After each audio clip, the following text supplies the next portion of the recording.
intelligence to spell the end of the human race. It's a flying object, and we don't know what it is. I would hope somebody is checking it out. It was a rocket or whatever, but incredibly fast, opposite direction. It was too fast to be an airplane. I'm glad the Pentagon is looking at this, because if it poses a threat, I want them on top of it. Well, the craft generates its own gravitational field. You said there's lights in the sky? The internet has become the command center for criminals and terrorists. 911, what's your emergency? I need help, please help me! Well, they won't let it happen. You know, that's what we're instructed to say. Roswell, Area 51. Alien kept deep under the ground. 1 0 1 1 1 0 1 1 6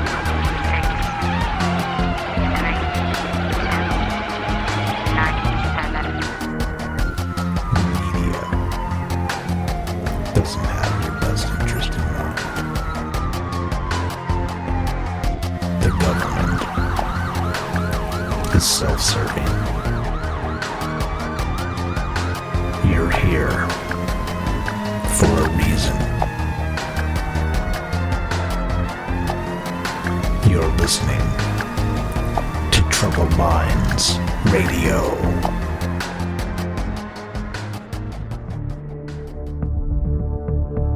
Broadcasting live from a secret bunker just off the extraterrestrial highway.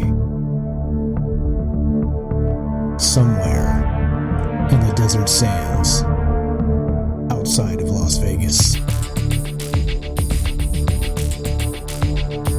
From somewhere in space-time, loosely labeled Generation X on planet Earth.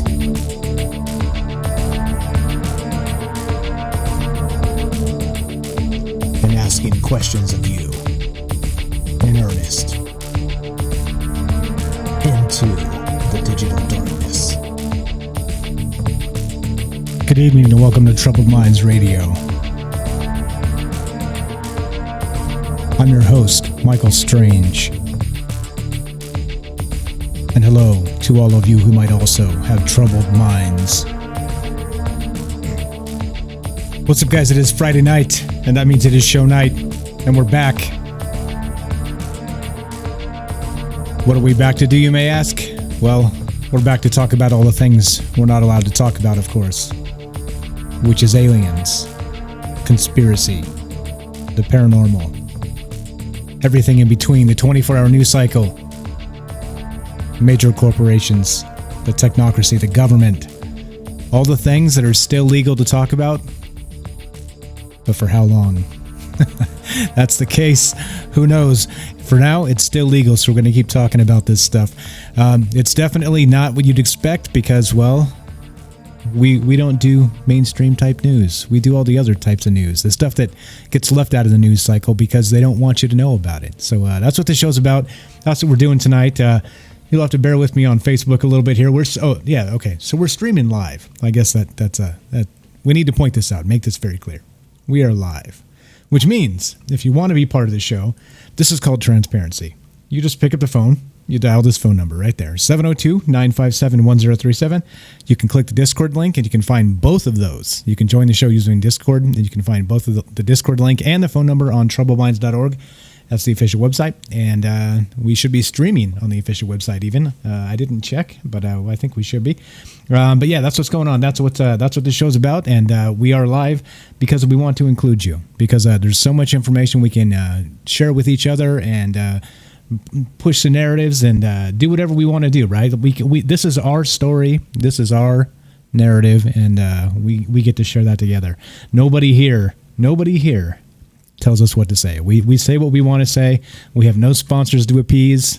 We have no FCC breathing down our neck, nothing like that. We get to say whatever the hell we want to say. So definitely contribute, chip in. If you guys want to chat, type in the chat. I'll read as much as we can as we go, because we are streaming on YouTube and Facebook and Mixer and where else? Twitch and Periscope and you name it. If we're streaming on DLive, we're streaming on it. we're streaming on it. So there you go. Most of you already know this, but always got to intro it just in case we get some new folks showing up wondering what the hell's going on. I have this really bizarre new Facebook layout thing. So their live stream thing has completely changed, and so I really don't know what's going on with Facebook here. New things, right? When they're like, oh, this will be better, except the people that have been using it forever don't know where anything is now. So congratulations, Facebook. You've confused the hell out of me. Good job. Good job. Oh, yeah. So speaking of Facebook, our reach has dropped incredibly, and I don't know what happened. So if you guys would be so kind on Facebook, share it to whatever groups, and maybe see if we can fix this. We usually get like several thousand views per show here. The last one was like 200 or something like that. So I don't know. I don't know if there's something broken, if we've been delisted or shadow banned or whatever's going on, right? But I guess if that's the case, then you're doing something right, because you're actually speaking truth to power, as they say, right? That's the line. That's the political line. That's what Kamala Harris would tell you, right? Some dirty politician somewhere would say something like that. So I'm not a dirty politician. I'm just a dirty talk show host. So don't worry about all that. But that's what's going on. I don't know what happened last time. Maybe it's different this time. But if you can, please share it on Facebook, and we'll get going here. Okay, so the way this works is we're gonna do we'll do shout outs. So if you want to shout out, just type in the chat. I can read most of the chat. I got Facebook, I got YouTube up, I got Periscope, whatever. Wherever you're listening, I got Twitch, all that. I can see it all. So just go ahead and type where you're listening from, and we'll give you a shout out. And before we get started here, and then we'll do some news. We always do some news, kind of some current stuff to maybe get going and start the conversation, and kind of broaden the topic a little bit, right? Because sometimes, if you just do one thing, right? Somebody shows up and you're like, I'm not into that. Well, if we do news live, it's a little bit for everybody all the time. So that's a good thing. So we'll do some of that tonight. After shout outs, we'll do some news. Got some stuff already picked out. And then we will do aliens tonight. We're going to do aliens. Right, it's one of the bread and butters of the show. We haven't really done a lot of aliens recently. It's been a lot of other things, right? In case anybody didn't notice, there's a global pandemic going on. There's a worldwide something happening. So we've kind of been sidetracked with a few different things to kind of avoid talking about that. But we've strayed from aliens. So we're gonna do aliens tonight, and in particular the Fayetteville, North Carolina incident, which was in 2007. We'll get to the rest of that and some of the details later. But some of the things that happened in 2007 there in Fayetteville, North Carolina, may surprise the hell out of you, because it doesn't get a lot of play, a lot of press, but it's going around on UFO Twitter quite a bit, if you guys follow Twitter at all. And they talk about this, the Bledsoes, and some of the information that's happening around where they live, right? And some of the things that are happening there kind of rivals maybe a hotspot like Skinwalker Ranch. So maybe even more than that. So definitely aliens. We got aliens on deck tonight. That's what we're going to talk about. So there you go. There's your teaser. Hang around for that. But let's do shout outs. What's up? We got Todd Gets First on Facebook. Thanks for being here, man. Virus free here. Yes. William, what's up? Hey guys, it's Friday. Live Friday again. How you doing? Elizabeth, hello. Good to see you as well. Thank you. Joe from Florida. I washed my hands today, but no shower. Good job. High five, man. What's up, Fred? Thanks for showing up tonight. Let's see, what else we got? That was Todd from Kentucky. We got Fred from Arizona. We got Nikki from New Zealand. How you doing? We got Larry from Wisconsin, the Wisconsin Deplorable. Thanks for showing up, buddy. We got John. Please don't talk about bleach. Don't worry, we are not talking about bleach. It's not in our news because it's in everybody else's news, right? That's the one solace you get from coming here. For the most part, we're going to talk about stuff that people aren't talking about. So no, we're not talking about bleach and presidential briefings or any of that crap. What's up, JJ? Thanks for showing up. Yo, Home Slices from Tennessee. How are you? We got Melvin. What's up? How are you tonight? We got Joe. What up? Let's go into the future tonight. Let's do the past. Let's go back to 2007. We'll do that. We'll time travel that way. What's up, Candy? Thanks for being here tonight. We got Rajesh from Canada, our other favorite Canadian. How you doing, my man? We got William. We say we don't want we say what we want to say because we have troubled minds. Damn straight. I couldn't have said it better myself. Let's see.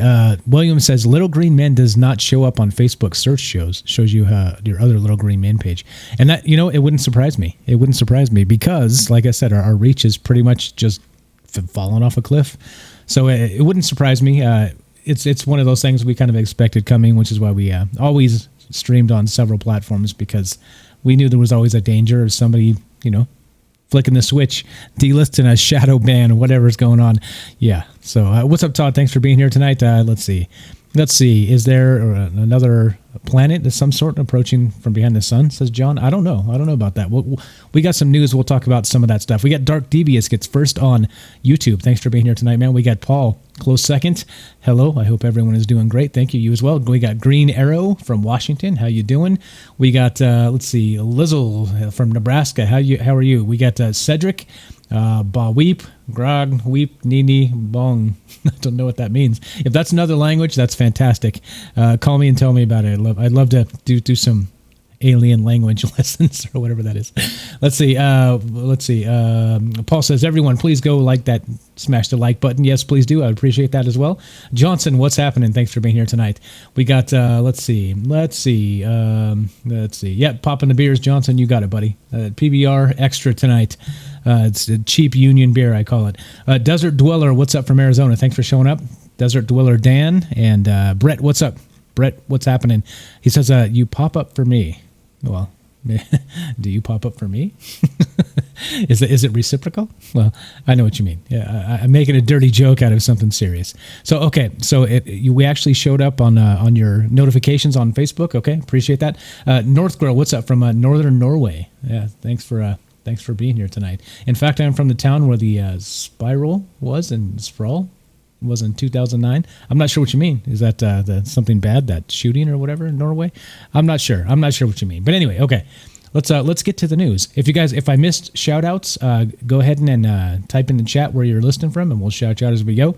And we have people trickle in a little bit late, fashionably late, right? So that's okay. And we will continue as we keep on rolling here. So let me pull up the news. There's always this terrifying moment before you start these shows, right? Before I start these shows, right? Before I hit the go button, there's always that moment where, like I have this like crawling fear up my spine where I'm like, okay, I think I got everything set. Everything's prepared. Everything should be the way it should. No problems. We should be good tonight. But I always feel like I'm forgetting something. Always feel like I'm forgetting something, right? I like one little detail that screws it all up. I'm like, So tonight I was like, same as always. I felt like I was forgetting something. I was like, okay, well, this is a little bit weird. But everything seems fine, blah, blah. But then, oddly enough, I forgot something. I actually did tonight. And so as we were doing this and getting going, I realized I didn't have any news to talk about as the intro was rolling. So I actually did forget something tonight. So there we go. There's a little behind the scenes action of what the hell's going on here. So all right, what's up? We got Brett.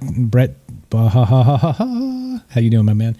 Kelly, how you doing? What the fuck is going on in here? You already know, man. You already know. We don't got to tell you. Okay, on to the news. Let's see. If I missed a shout out, let me know. Spiral, the thing in the sky. It says North Girl from Northern Norway. Okay. There was a thing in 2009. I don't know. It's hard for me to keep track of all of it because there's a ton of stuff. Okay, but so I was able to grab some news. The Norway Spiral. Look it up, says William. Okay, there we go. I had no idea. We'll have to get to that at some point. And if anybody has a link you want to drop that for me, I'll put it up and put it on the stream. Hard to do all at the same time here. Okay, so let's start with the Epic Times. Let's do some news tonight, and let's start here. I'm going to link it as always. I'm linking my sources because we like sources here. Good, bad, or indifferent. The sources are what the sources are. So actually, can I chat? Oh yeah, I can chat. There we go. There, see. The Facebook thing is screwed up. I don't even know where to put links anymore. Okay, so there we go. So I'll always put the links in the chat so you guys can follow along if you'd like to. And all of these sources that we talk about will always be in the YouTube video description box at the end of this. So when we're all done, everything we talk about tonight will be on YouTube, there for you to follow up on me again. It's all about transparency. It's all about making a good case sometimes, but you can't make a good case or even talk about details or propaganda or whatever it is without the source, right? So that's what we're doing. That's what we'll always do. And let's start with the Epic Times. So all right, let me make sure we're good. This is weird. All right, yeah, this Facebook thing is really creeping me out. It's weird. Okay, so all right, we got so the headline here from the Epic Times: U.S. lawmakers criticize YouTube for removing CCP virus content not in line with WHO, the WHO, which would be the World Health Organization. Yeah, check this out. So several U.S. lawmakers are calling out video sharing platform YouTube after its CEO said that content that goes against World Health Organization recommendations will be removed. YouTube CEO Susan Wojcicki, how do you say that? I don't know how to say that. We'll let Microsoft Mike read it because he seems to do a better job than me. But the YouTube CEO, in a recent interview with CNN, said that anything that would go against World Health Organization recommendation I can't speak. Recommendations would be a violation of our policy. And Senator Ted Cruz to the rescue from Texas responded in a tweet on April 22nd. Quote, absurd. The WHO shamelessly broadcasts Chinese communist propaganda, and now YouTube is saying it will censor anything contrary to the WHO. The CCP shouldn't be running Silicon Valley or trampling free speech in America. And if anybody remembers the World Health Organization, as late as I think it was January 14th, they reported, actually via their Twitter account, that they hadn't really confirmed yet that there was a human-to-human transmission of the coronavirus yet, the COVID-19, as of January 14th. If you want to follow up on that, I promise you that's the truth. It's on their Twitter account. It's still live. They haven't deleted that tweet. But January 14th, they were saying there's no human-to-human transmission confirmed, right? Even though this thing started the last week in December in China and was spreading like wildfire through the Wuhan district or region or whatever that is. And, right? So if it's spreading like wildfire, how the hell is there no human-to-human transmission? Anyway, so this is a little bit alarming, right? And this is the problem with fact checkers and authorities and, these types of things, because you get these people that are in the bag for whoever they're in the bag for, right? They end up doing... basically making shit up for the money, right? Like, clearly nobody thought in January 14th that person-to-person transmission of COVID-19 was not happening. Like, nobody in the world thought that, right? And yet here's the World Health Organization tweeting it out, like, covering for China again, per usual, right? Like these are the types of things that drive me absolutely insane. And here we go, right? So now we have YouTube using the World Health Organization, which has been defunded by President Trump, by the way, because of all the dirty dealings and the spin and crap they've been talking about by covering for China during this entire thing. They've been defunded. Right, I say good on them. Like you don't deserve the money. You can't tell the truth. You're the World Health Organization, for crying out loud. Don't lie to people and don't feed us Chinese propaganda. So Ted Cruz is spot on here. Ted Cruz isn't always spot on, but right here Ted Cruz is spot on. So let's see. The WHO initially repeated Beijing's claim. Oh, here it is. That there was no clear evidence of human-to-human transmission on January 14th. As late as January 14th, Beijing didn't admit the virus was contagious until January 20th. You see what's going on here? See what's going on here? Yeah. But anyway, so now YouTube is if you go against the World Health Organization, YouTube is saying it's against their terms of service, and they're going to take down your video. Like, what the hell's that? What the hell's that? What's up, Brett? I hope you're not using a Mac. No, hell no, man. Hell, what kind of dirty dog do you think I am? I don't use a Mac. Come on, man. I also can't afford one. What's up, Jesse? Thanks for showing up tonight. Kelly says that's because it's in vaccines. Which one? And all of their numbers are bogus. I already explained why person-to-person or animals-to-person is impossible, except via vaccines. Viruses don't work that way. Okay, all right. I got you. I have heard this before. Yes, I have heard this before. Okay, so anyway, in any case here, isn't it a little terrifying that maybe we've been delisted or shadow banned on YouTube or I'm sorry, on Facebook or whatever's going on here? These are the types of things where they use these sources, they use these authorities, the World Health Organization as an actual fact checker, right? Like these guys who blatantly flat out lied to us for the money to back up a totalitarian regime, that would be the Chinese Communist Party. Now they're fact checking us. I mean, I just don't understand what's going on here. Like, this is a little bit garbage, if you ask me. Garbage, if you ask me. But that's why we talk about these things. Okay, but in any case, right? You see the danger when you give fact check status on huge digital platforms like Facebook or YouTube or things like this, which we've been fact checked, by the way, by factcheck.org on some of the things that we've said or been sharing on the Little Green Men Facebook page. So I mean, they're coming, right? They're slowly coming. And if you think this isn't an attack on free speech, well, I think you probably got another thing coming. Another thing coming. It definitely is. It definitely is. And, it's one thing to like put a little link and say, well, like YouTube does. They put like a little link that says, COVID-19 is this, blah, blah, blah. They give you the official source if you want to check the official source, right? That's fine. Fine by me. But if you actually delist people and take them down for going against the official narrative, you see the danger. You see the danger there. Yeah, you see the danger. Okay. All right. Let's see. Let's see. Let's see. What else? We got some chat here. Let's catch up on the chat. Let's see. North Grove says a spiral thing in the sky. Okay, got it. I saw it live. The sound of it could not be recorded. That's pretty crazy. What's up? Paul says to help the show and get the information out there, smash the like button, please. Thank you, Paul. Appreciate that. Bindle says I've hit the like button. It says like 2 likes. There you go. Well, 2. See, at least 2 people really like us. Yeah. And then Paul says breaking news reports North Korea's Kim Jong-un is dead. Yeah. Well, that's the rumor. That's the rumor. So, we'll follow up on that as the details become more clear, because it's been rumored for 3 days now that he was in serious issues and surgery and whatever else. So yeah, exactly. Let's see.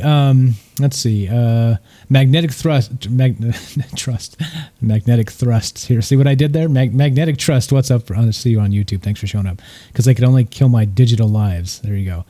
All my videos, over like 1,000 videos, are gone forever. Yeah. See, exactly. This is what I'm saying. So you take these things down. You start. Again, if the information is benign, right? If it's wrong, it's wrong. But if it's a danger to the technocracy and the powers that be, well, you see what happens. They start cracking down, and we're in the heat of crackdown, aren't we? We're in the heat of crackdown. Okay, let's see. All right, so I copy you, Kelly. I copy you. We talked about this a few times, so we'll move past that for now, and the virus and everything else. Let's move on to this one. BigThink.com. Let's go to the Anunnaki a little bit. Let's go to the Anunnaki. Let's go to. Here we go. Link in this. Todd says, fight the power. That's right, baby. Fight the power. That's right. Fight the power. Okay. Here we go. We're going to go to bigthink.com.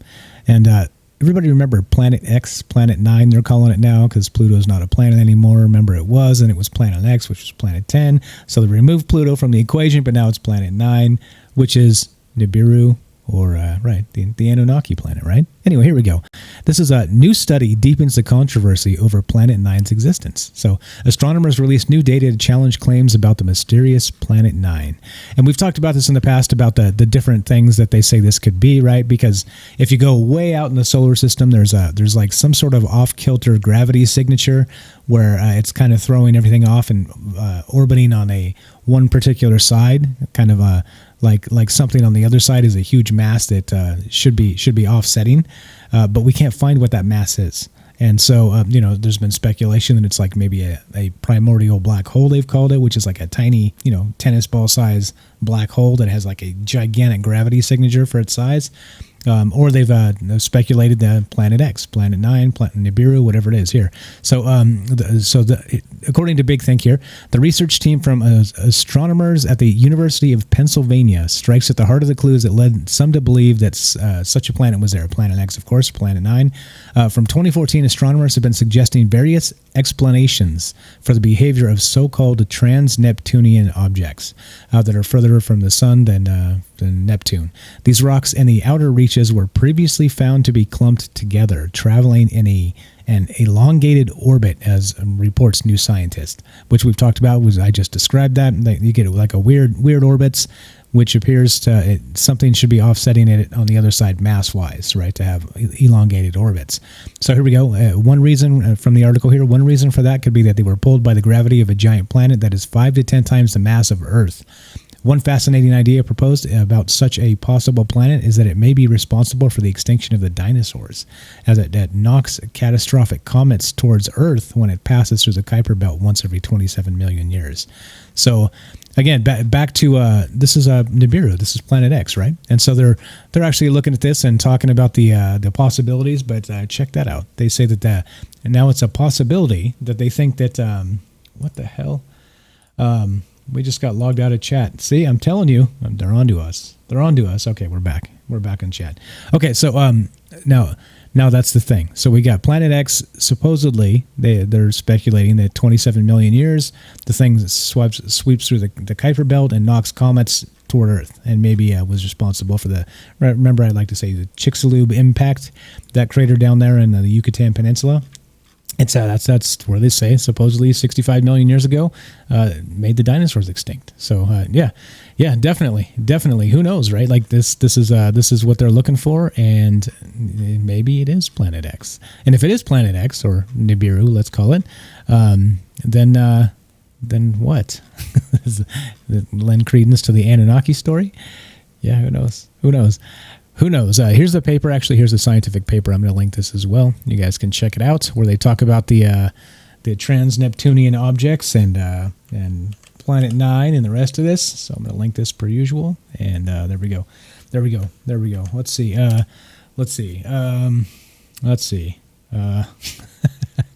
I got you, Kelly. Thank you. John, what's up? He says, that's what I'm talking about. They're saying something is approaching us from behind the sun that we can't see. Yeah, this may be it, right? This may be it. So it's they call it the goblin, right? That's the name of this, whatever this object is that they can't really describe. And that's the best way to really, it's been named as Nibiru, right? Like you Anunnaki types that understand this and have followed this, and we've talked about this quite a lot on this show. Maybe not as much as we should, but we have talked about it.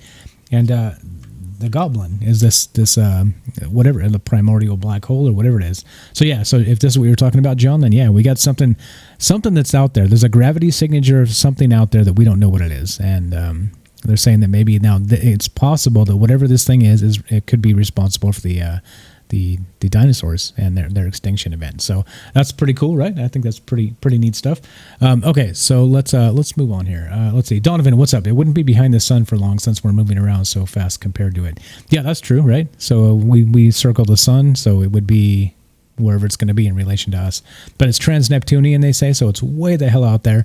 And if it only comes through the Kuiper Belt once every 27 million years, that's a gigantic orbit. So yeah, I don't know. Again, I'm not an astronomer, as you all are very well aware. I have zero credentials to do any of this. So there you go. Just some dill hole on the internet with a microphone. But okay, let's move on anyway and talk about other things. How about let's go to RT.com, which is, of course, Russia Today. What's up, Russia Today? We got a phone call. We'll take this in just a sec. And there we go. Actually, let's take the phone call. We'll jump to this in a sec. So, yeah, this is more Facebook news as we're talking about Facebook, aren't we? Aren't we talking about Facebook? Okay, here we go. Let's take this phone call, and then we'll keep on trucking after that. What's up? You're on Trouble Minds with Mike. What's your first name? Where are you calling from? Good evening, Mike. Me, Kelly from Colorado. What's up, my man? How you doing tonight? Oh, good, man. How you guys doing? Pretty good. Can't complain. For the apocalypse, you know. Business is good in the apocalypse. Yeah. No, I just wanted to call and throw a little bit of stuff that I also have researched. Like, they're talking about that. You were just talking about that signature in space. They said it could be a black hole because they can't see it. Yeah. What do you think about that? Yeah. There's could be a couple things too. Like if you had the Nibiru thing theory to it. That like there was another one that could be that the planet is actually, let's say, the long elliptical orbit that it goes through, that it's more of a dark planet. You know what I mean? Because if it goes out 2,600 years, the rotation on it, and it comes back, and then it says it gets wings. So like to me, if I would see a planet doing that, it would probably get like more. A distance away from the sun, it would get more like ice on it. You know what I mean? It turns into like Pluto. You know what I mean? Like an ice planet. But when it starts coming in towards the sun or to the star, it might warm up. Maybe it's the wings that it was explained in how in Sumerian and other talks about it, like how it says it's got wings that come off the planet. Maybe it's the ice melting because it's getting through the elliptical getting close to the sun. Maybe that's what we're seeing, if that's what it kind of looks like. And that it's a dense planet, you know what I mean? So it's 5 times bigger than Earth. So if that's the case, maybe can't see it that way. Or I've also heard that it's multiple planets, like it's actually a dwarf star. That rotates around like a dwarf star, or it's the size of one, and then it's got its own planetary system, or moons around it. Okay, so if you had, what's your best guess then? So do you think it's definitely Nibiru or something linked to that Anunnaki story, or do you think it's that the scientists may be right and that it could be like a tiny black hole? There's a lot of options there, huh? Okay. Yeah, well, this is my theory, okay? Since I've done a lot of research on the Anunnaki and on the Zachariah Extension and other people's, like Jacobs, his name was Professor Jacobs. He was in the first one that did that broke the Anunnaki, the Sumerian writing. Anyway, if you go by their years, what they call a shar. But we don't know exactly. Like I tried to explain this to some people in another blog. So the planet rotates 3,600 years. Now, if that's 1 year to them, that's a shar, right? So, or do they break it up in segments, like a half rotation, or is it like in quarters, like 4? Is that a shar? So you break 3,600 years up into four different sections, but we don't know that. So, but let's go with the 3,600. So if you talk about that, and then the ages that they talk about within Zachariah Extension's book, the Lost Book Enki, that one talks about like how, okay, when it does come around, you can see the planet, right? Obviously, they show back up and they come here. But the thing about it is, if you're going by the age of the time it was when it was in Lil, which is the second youngest, he was the second oldest brother, but he was born from the queen and king. In Lil, he was ruler, and that was the time of the year of Taurus. But his year was cut short by Marduk, which was the year of, I believe, what's after Taurus? I believe it's the ram's horn, I think, Aries or something. Aries, yeah. But whatever after Taurus. So if I dated that back, so if you go back from that time, but if you go by the Sumerian kings list, right, and you're talking about their god or their the gods or their kings that lived or served, ruler of the planet for there was 2 brothers that served for 115,000 years. So we're talking maybe it was each year is about 2,500 years or something. Right? A great year is the whole constellation. So if you go all the way around, so you were talking about that age that they're talking is, that some people like to, add the years to it. If you go 1 year back, or 1 great year back to the age of Taurus, right? So that's only a few 100,000 years. Okay, got you. I'm with you so far. If my correction, I don't know the exact numbers. I have to open up my book, but anyway. My calculations for that the Nibiru to be around, it's either right on top of us or it's about 500 years out. That's the closest guesstimation I could get. But even still, if it's right on top of us, all these planets are you got to look at the whole our planetary system, right? So if you pay attention to some of these space websites that they talk about other planets, what's going on other planets, and it's not only the planet Earth that's heating up and having weird weather patterns. It's all of our planets within our solar system, and it's what's crazy because they're starting to pull a different direction. You know what I mean? The Earth and the other planets around us are actually heating up a lot higher.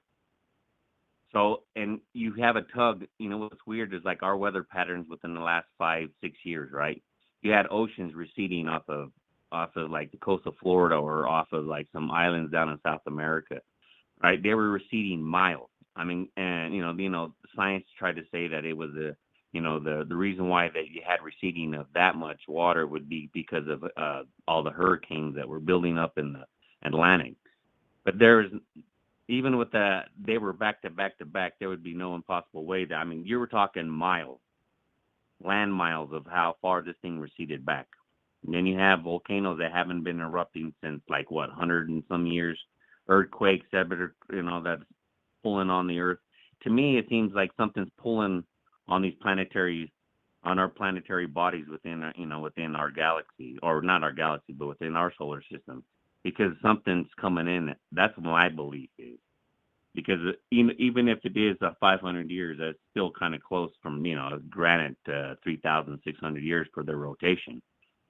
So something is coming. Something is returning. But, they say they can't see it, but who knows? Maybe they can, but they just don't want to tell us. Yeah, right. Again, back to that whole, if they knew the end of the world was, within a measurable time frame, would they actually tell us? I think it would be counterproductive to tell us, don't you think? The world would turn upside down in a lickety split. No, I was just gonna say real quick. I even told this to my wife, when we hit the lottery, the first thing I'm gonna buy is one of those giant telescopes. And actually So find this sucker. Find it. Yeah, I'm with you, man. I'm with you. Yeah, I want to see for my damn self. Yeah, I agree. It's unfortunate that we have to have information filtered to us again by these authority figures, right? Kind of like I was saying, the WHO, or these other guys, like these factcheck.org, whatever the hell they try and tell us what to say or what to think. It's unfortunate that we find ourselves in this day and age with all this technology. We should be able to share information faster and better, and less biased than ever. But it seems we're in the opposite, right? Like they censor the shit out of everything. You can't say this, you can't do that. They fact check the hell out of this. They spin it. It's all political. It's all BS, man. I know I'm preaching to the choir. I'm not telling you anything you don't know, but man, it's frustrating as hell, isn't it? Like with the internet, we should be able to be sharing all kinds of information here. So it's unbelievable. Yeah, and it's correct, because it's all government control. It's not just our government. It's all governments. They're all in it together. Yeah, that's the thing about it. People just don't want to understand now. They can't even wrap their head around that, what our government does to its own citizens alone, let alone to know that all governments are all tied together. It's just one big facade. It actually is. If you look about, you look at the ones who's actually running the shit, right? Who's got the muscles, United States, right? And then you have the religion, which would probably be, they say Rome, and then you have the hierarchy, which is England and stuff, because they still have the Queen. But still, if you look at these people meet in secret, like in California, that we've known for years. You know what I mean? That they don't meet in secret just for all of us, on the planet. They're not looking out for the best of us. We're just a part of the plague that they want to get rid of. Yeah, well, exactly. Like I've always said, as soon as we started doing this, these jobs are non-essential and those jobs are non-essential. We're basically telling a certain type and class of people that they're not essential. Like this whole, again, call it conspiracy theory, and people that think outside the box insane, but I don't know. Like it sure seems like a lot of stuff is coming true that we've been talking about and predicting for some time now. So yeah, frightening times. Yeah, frightening times. Have you heard even his son-in-law? What's his son-in-law's name? Jacob or Kushner? Josh or Jared. It was Jared. Yeah, Kushner. Josh Kushner. Did you hear what he said in a conference? No, what did he say? He don't do conferences anymore. Yeah, they were talking about people like the supplies that the government has. That the government has, the whole, the press was asking about, well, what about the government supply that they have that, it's made for pandemics like this to hand out. Kushner, out of his own mouth, says that supplies are for us. It's not for the regular people. Exactly. Oh man, he talked exactly. so much shit about that shit. Oh yeah, exactly. It came right out of his mouth. Yeah, it's like everybody was like, "Who's us?" and yeah, then obviously it was the press. They broke down, they went into, all the laws about, what the purpose of, that extra supply that the military has. It was supposed to supply, like in a pandemic, the civilian world, right? Yeah, man, he caught heat for that shit. That shit was shut down quick. It was out there on the internet for a minute, and then it was gone. Yeah, it's funny, right? Like when they want something shut down, it happens really fast. Yeah, I didn't see that one, but it doesn't surprise me. The amount of stupid things that people say. And the thing that really pisses me off about that guy right there is nobody voted for that guy. So what the hell's he doing in government right now? You know what I mean? Like I hate Exactly. that. I hate the nepotism business. It's like, okay, you can say whatever you want about Trump, but he got elected. Like his daughter and his son-in-law, those people did not. They shouldn't be anywhere near the damn government. That pisses me off a lot. Anyway, not the political soapbox here, but yeah. Anything else before we move on here? Have you heard of that the North Carolina incident, Fayetteville in 2007? We're going to talk about that tonight. An event in where, North Carolina? Yeah, 2007 North Carolina. It's some interesting stuff, man. Like actual like ETs on the ground type of thing. So we got the details. We'll talk about that tonight. But yeah, it's one of the ones that for some reason it doesn't get a lot of press, but it's probably one of the more compelling cases in modern times as far as I'm aware. Like kind of going back to Roswell even. So yeah, that's what we're talking about. Just curious if you'd heard of that tonight. So I guess maybe not. Stick in there, and we'll tell you all about it. I haven't paid attention too much to the newer stuff. You know what I mean? Because there's nowadays just so much bull crap that's flowing out there. You know what I mean? People with their CGIs and all that other shit. But no, I haven't heard this story. I'm interested in listening to it. Okay, you got it, man. We got it ready to go and on deck tonight. Anything else before we move on? No, man. You guys have a good night. Appreciate it, my man. That's Kelly from Colorado. Thanks for the call. Bye. Great information as always. Smart guy. See, there you go. Like I said, when you guys call, I'm always astounded by the smart stuff you have to say. So there it is. There's another example. Thanks for the call, Kelly. And let's see. We got some good comments. I'm going to read these and we'll move on to the next thing. But look at that. Just to let you know, that's what transparency looks like, guys. Pick up the phone, dial the phone number, 702-957-1037, just like Kelly did there. You can join the Discord, which is a chat and a voice client. Oh, actually, I'm not in the Discord, am I? All right, let me get in the Discord, and then we'll be able to, yeah, there we go. I'm on air in the Discord. Okay, so you can actually join the show by calling in or joining the Discord, and you can do that either one by going to troubleminds.org. That's the official website. Phone number is up there on the top right. The Discord link is there. We'll give you an actual link directly to our server there, and there we go. Todd says, ancient alien theorists say Mike is not a scientist. Yes, you were correct. You were correct. Mike is not a scientist. Let's see. JJ, what's up? Says, guess I'm glad I'm a machinist, welder, electrical tech, mechanic. Keeps me essential. Well, until they decide you're not. I think that's the terrifying part. Just like Kelly said there, oh well, those things are for us, not for you. The proles, the plebs, whatever. Yeah, definitely crazy stuff. And how it changes. It all changes. Larry, what's up? Says, latest episode of Skinwalker Ranch. Think they are discovering a dimensional portal several thousand feet above the ranch. Reminded me of accounts of Christ's ascension and disappearance. Interesting that Mount Olive and the ranch have a similar rocky escarpments. You know what? I think that if you guys aren't watching that latest the Skinwalker Ranch on History Channel, is what Larry's talking about there. Just to brief you. It's interesting. We'll talk about this at some point because it's still developing. But on the television show, they've actually discovered some sort of anomaly that's literally like maybe a mile up above the ranch. So they have a EMF and radiation and some other stuff kind of flowing through the ranch, but it's coming from up above.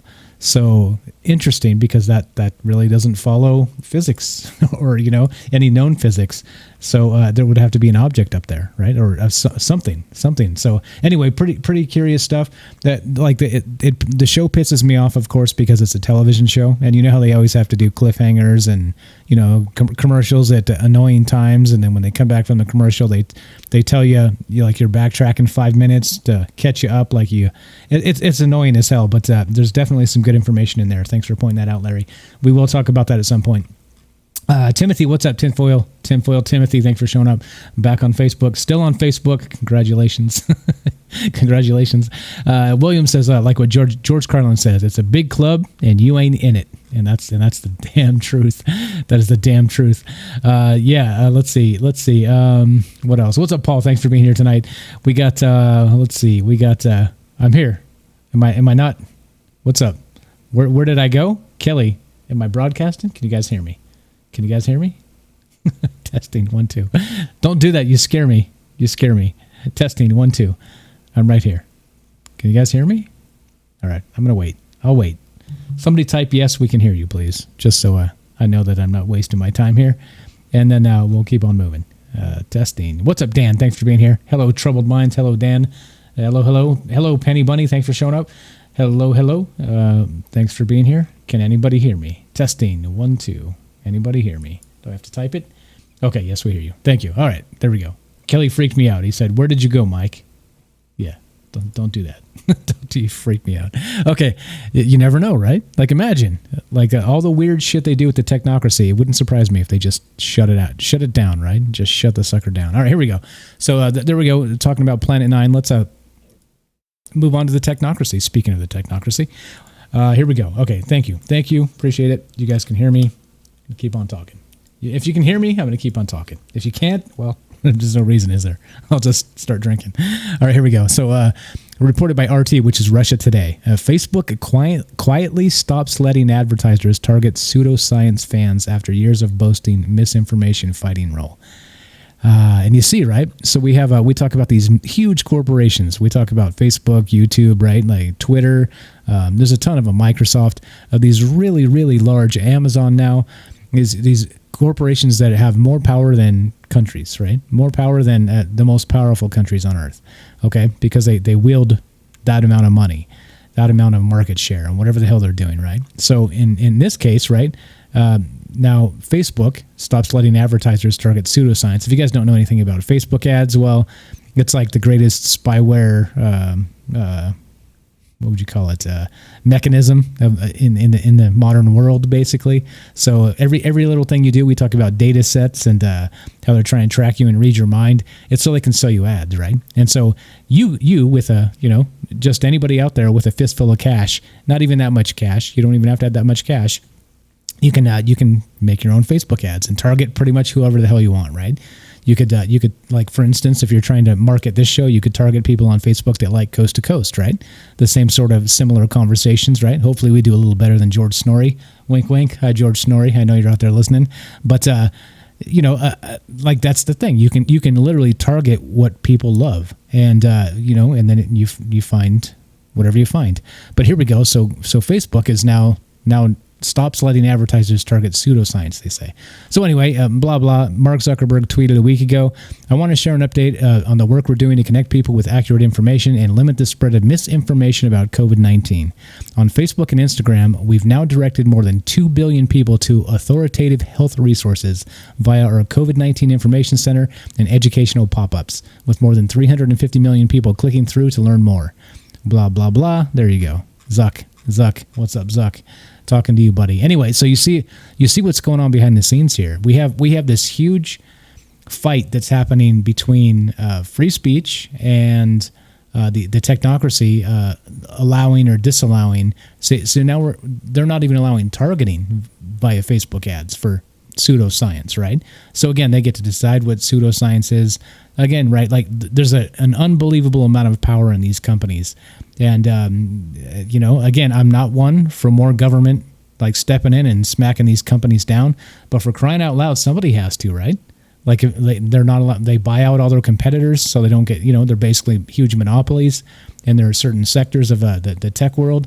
So, I mean, I think in some cases that's what the government's for, like tread softly, carry a big stick, If, let's say, Facebook or YouTube goes afoul of information or things they should not, then pop them in the face, like, bam, here's the big stick, Like, this is the type of thing, I don't know. But this is what's going on behind the scenes. Anyway, just wanted to point that out, and let's move on. Let's move on. Probably beating a dead horse here. Everybody knows this. This is not new information, but it is new because it's an argument that's happening, like an active argument that's happening behind the scenes here.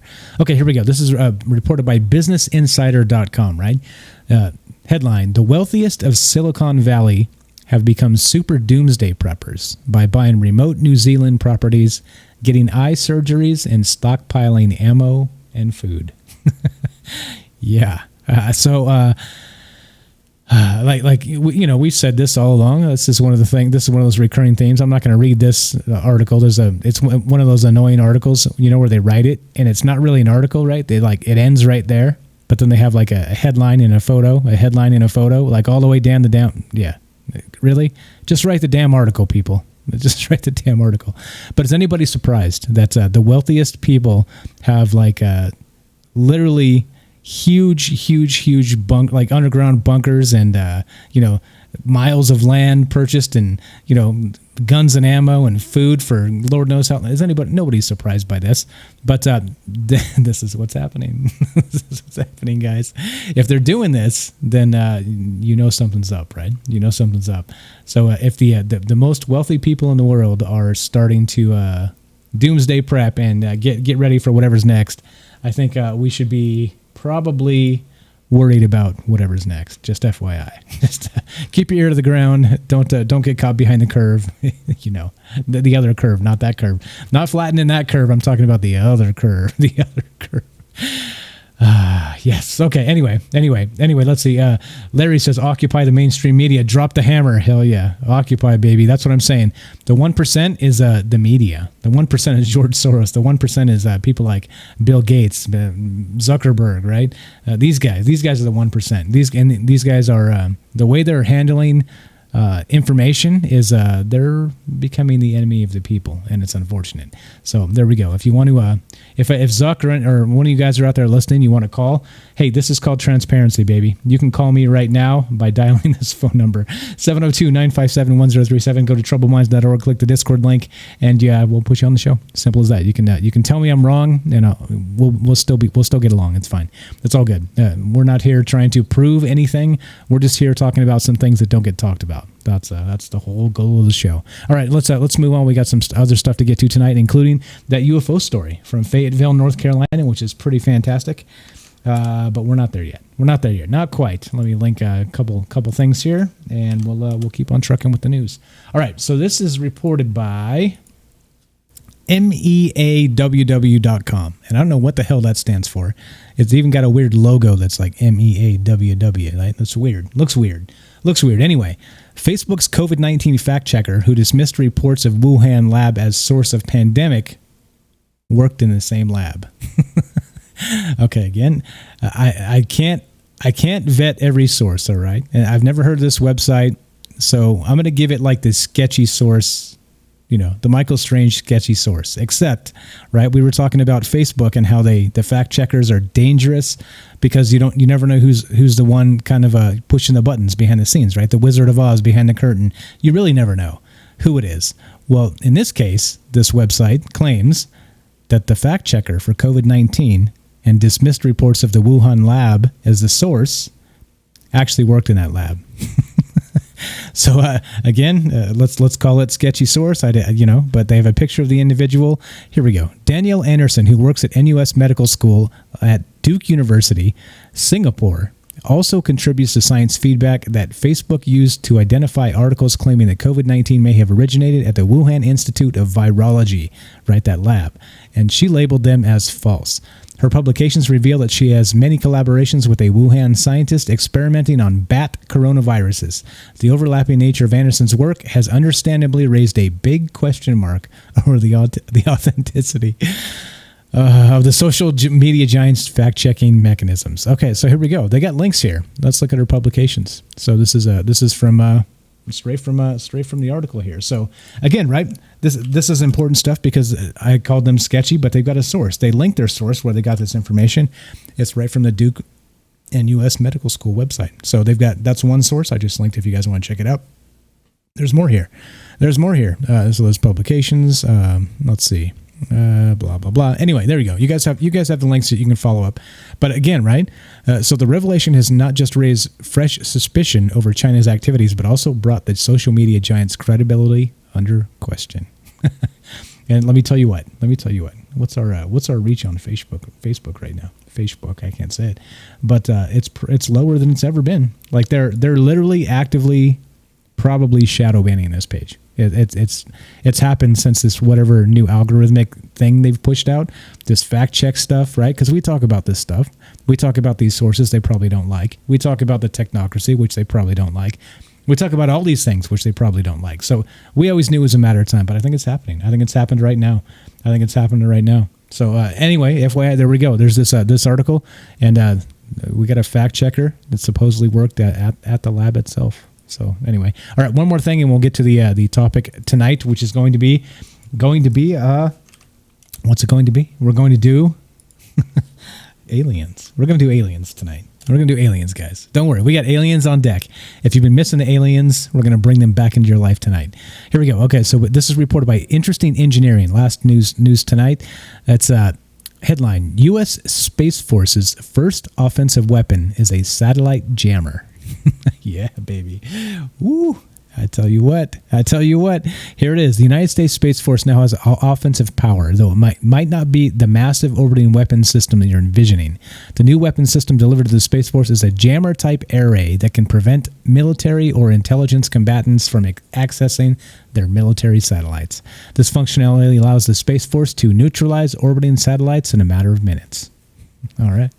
There we go. All that money, and this is what we got. We got an offensive weapon in space. There we go. Space Force. Space Force. Yeah. Where's Frank when you need him? We'll play the Space Force song and piss him off. All right, what's up? We got some chat. We're going to read some chat, and then we're going to get to the aliens after that. Let's see.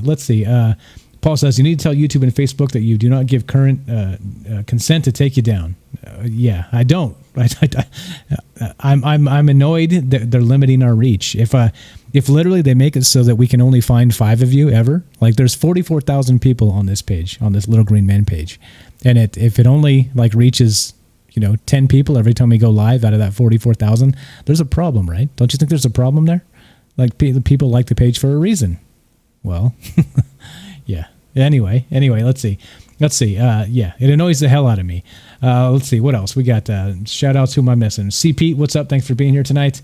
Let's see. Who else? Who did I miss? Did I miss anybody? Steve G, what's up? Yes. You hear me? Thank you.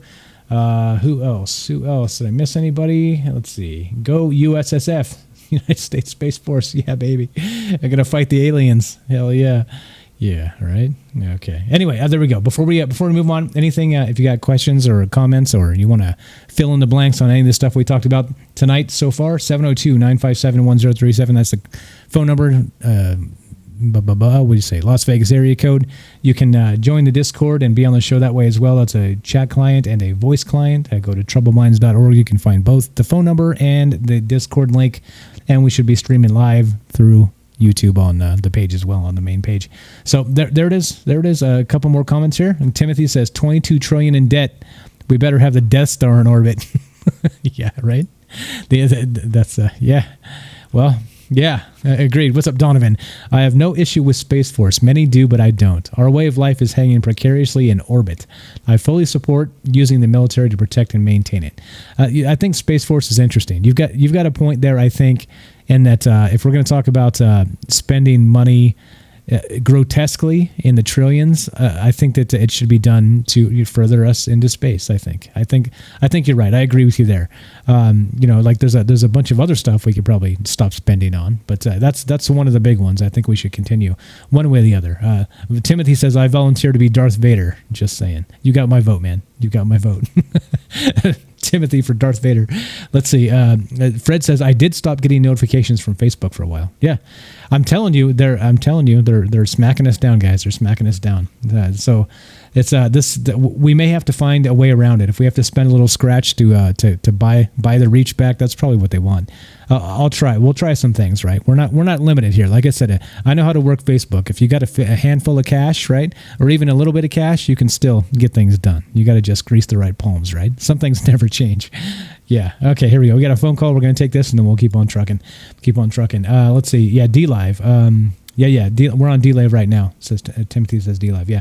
There are other platforms for sure. We're on Mixer. We're on D-Live, Periscope. So there's some ones out there that are definitely keeping us. Well, at least let's say not trying to censor us actively. maybe one day soon Discord will allow us to stream from OBS. That'd be sweet, from the streaming software that I use here. So if they do that, we'll be able to stream directly to Discord, and that would be pretty sweet, because it would be very difficult for them to censor things. I mean, because they're not set up for that yet. So it'd probably buy us some time. So anyway, there's some options. We'll keep an eye on the options. Okay, here we go. We're going to do the phone call, and then we'll move on to aliens. What's up? You're on Trouble Minds with Mike. What's your first name? Where are you calling from? Hey, this is Paul. Paul, what's up, my man? Paul from Texas. How are you tonight? Hey, doing good. You? Doing well, man. Doing well. Mouth full of beer. I had to call in and tell you to play that Space Force song. Okay. You want to hear it? All right. Remind me, please. Remind me near the end, and we'll play Space Force on the way out. You got to remind me, though, okay? Yeah. Because I forget. I forget from here to there. And okay, go ahead. I will. I don't know if anybody's heard of the covering of the face with the mask. Yeah. I've been doing some research. The asteroid? Say again? Yeah, like an asteroid or a comet, right? Of us have to cover our face with the mask. Oh, I see. I thought. Yeah. Okay. Go ahead. What are you thinking? Let's hear it. Well, apparently it's a ritual that we're basically have to be forced to take and wear a mask on purpose. And basically it says, while you're wearing a mask, the pagan ritual of transformation, the people in the United States are the ones in most danger for signing this oath and accepting these funds, which is the mark of the beast. Those in the U.S. will be first and probably won't realize that within a few days or weeks after they accept, the entire world will be on the exact same system. All banks throughout the world will be forced to announce the new quantum financial system, Gaza, after only a few days of Nazaria's official announcement. Okay, so I'm not exactly sure what that means. So this is so wearing the mask is some sort of I don't know. You got to explain. Pagan ritual. I'm not quite sure where you're getting. It's a pagan ritual. Oh, a pagan ritual. Okay, pagan ritual. Okay. So I got you. Okay, so some sort of pagan ritual where instead of wearing like the plague doctor mask or something like this, and doing like the Bohemian Grove type thing, they're kind of spreading it throughout the world. Like again, like the more people do it, the more power lends to the ritual. This type of thing. Yes. Okay. Yeah. I didn't know if you knew anything about it or not. No, I hadn't heard. This is the first time I heard about it.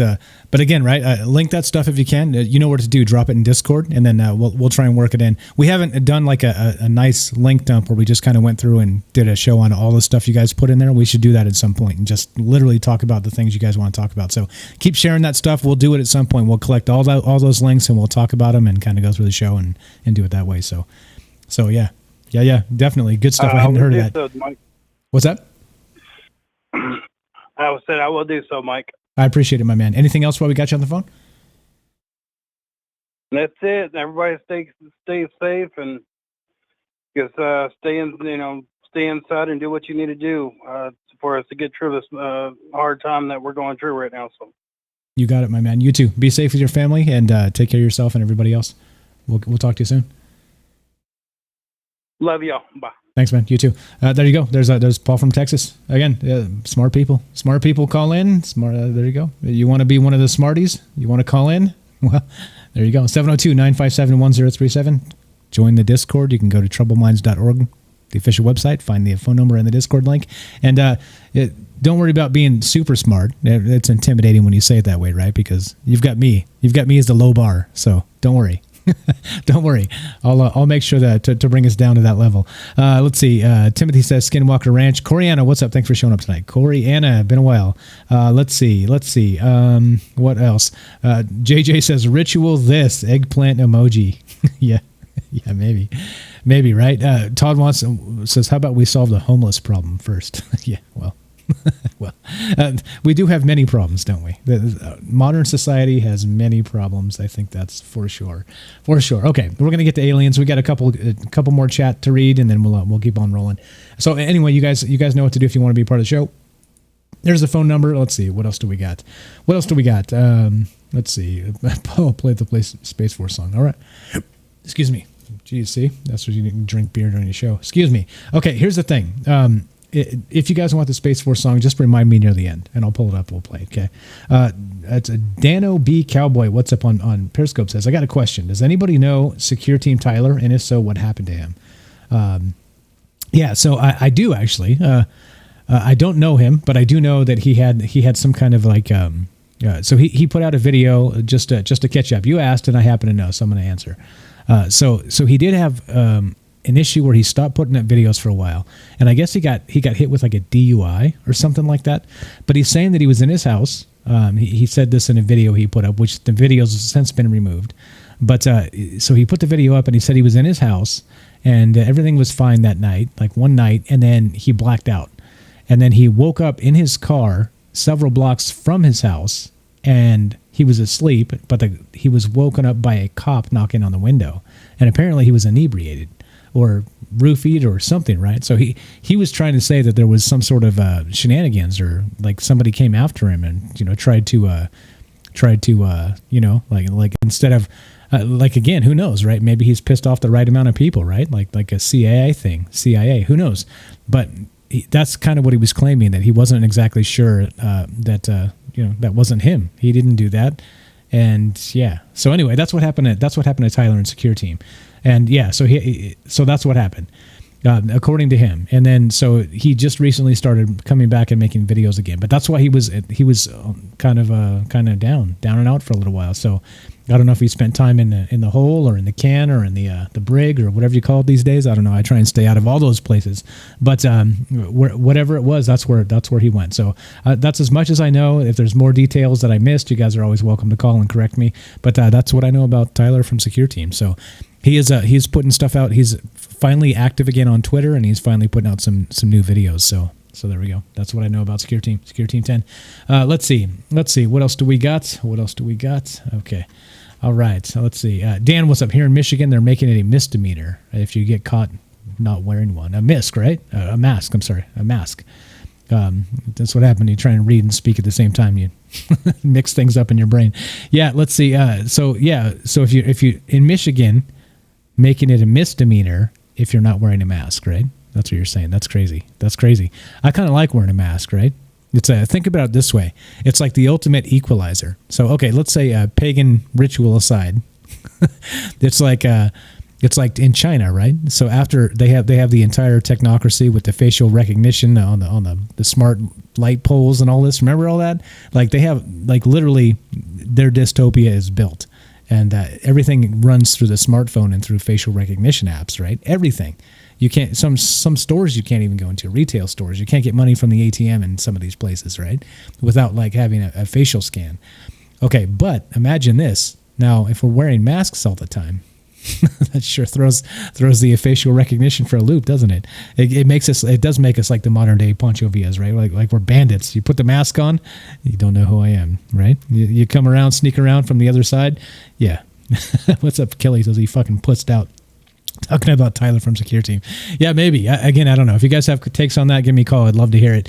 But that's all I know. Let's see. Yeah, Timothy says he went to jail for a little while. Yeah, something like that, right? I don't know. What's up, Eric from Pittsburgh? How you doing, my man? Thanks for being here tonight. I wish banks were still open. I always wanted to go in with mask on. Yeah, yeah, right? That's what I mean. Like Pancho Villa. We're bandits now. We are the bandits. The bandits have become the everyday people. And so careful what they ask for, right? Because they might get it. They might actually get it. Okay, let's move on. We're doing aliens tonight. Remind me to play Space Force later on. Let's start here. Let's start with the UFOs over Earth, the Fayetteville, North Carolina incident. And I'm going to link this. This is from UFOblogger.com. And here we go. Linking this. And you guys can check it out, and we'll get started. I got plenty of clips to play straight from the guy that was the experiencer of this. this UFO thing here. So here we go. I'm gonna put this in, and we're gonna do this. Here we go. So I'm gonna read straight from the blog here. On a relatively mild winter evening in the Fayetteville, North Carolina, in Cape Fear general area, on January 8th, 2007, a father and a young adult son, both named Chris Bledsoe, Sr. and Jr., and represented in the film as key eyewitnesses, say that they saw orange ball UFOs and translucent beings that seemed to look like glass toys. 3 other local men saw the apparent craft, but not necessarily the aliens. The father says he lost a couple hours of time and was put under hypnosis.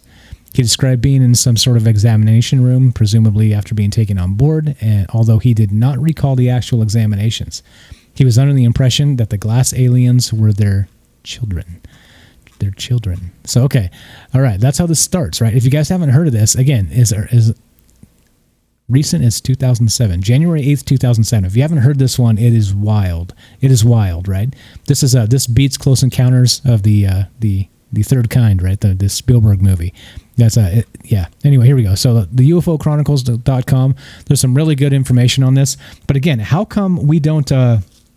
This information is not really in the mainstream. Like this is, you would figure Tom DeLonge and these guys, they get all the UFO press.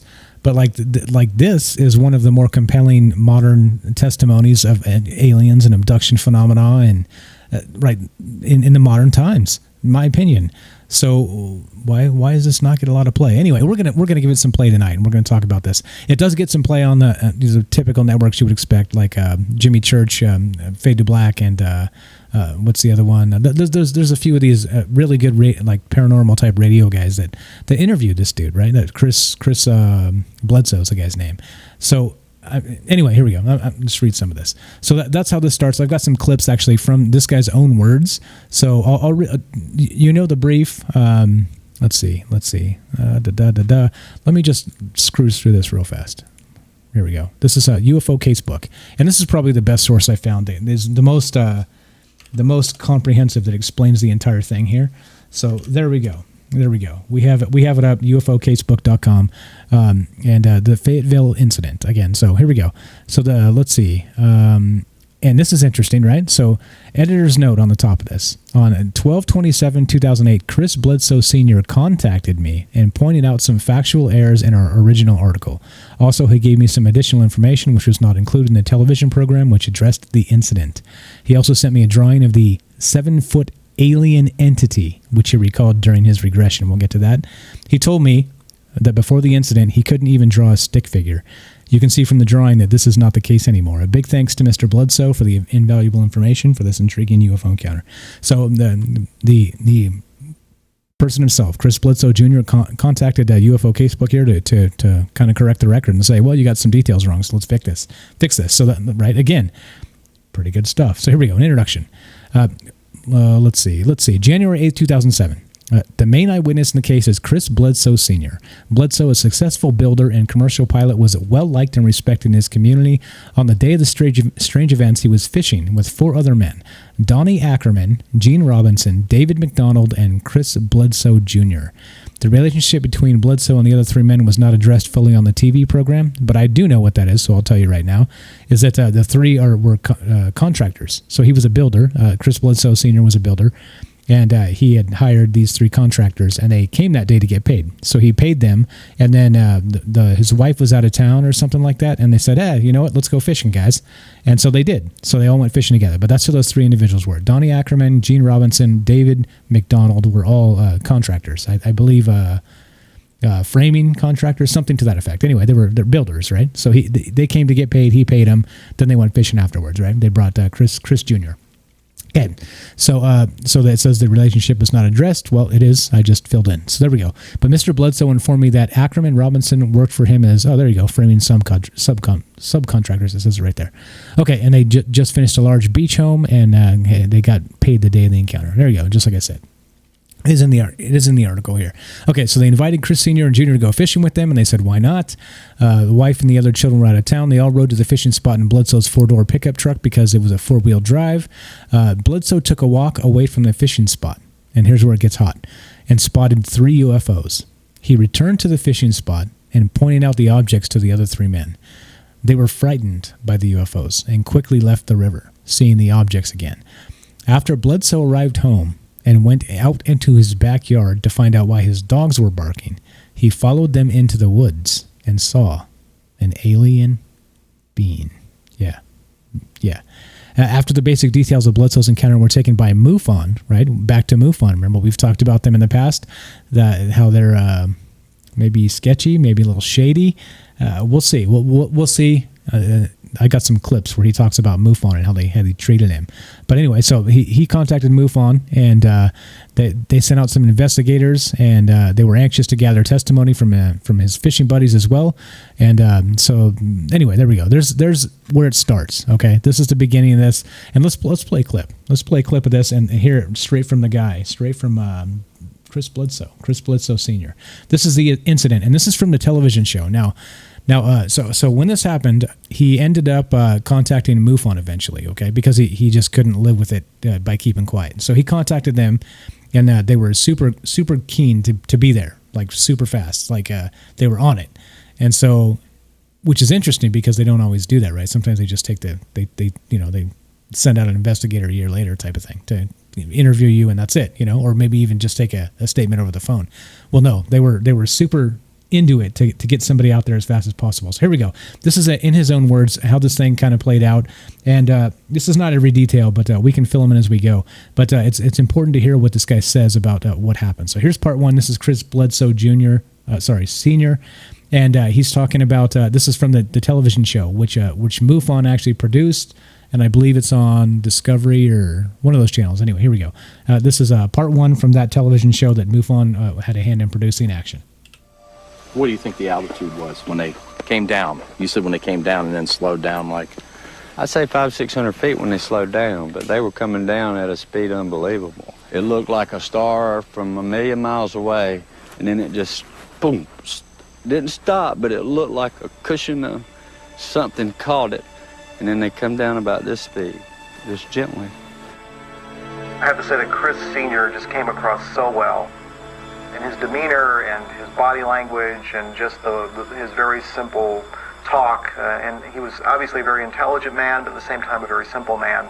And I just got the sense that there was an element of truth here. And was that the end of it? It was the end until I got home. And then it started again at the house. What happened at the house? That's when my dogs went nuts, and I ran out to see what was bothering them. My Chesapeake took off in the woods.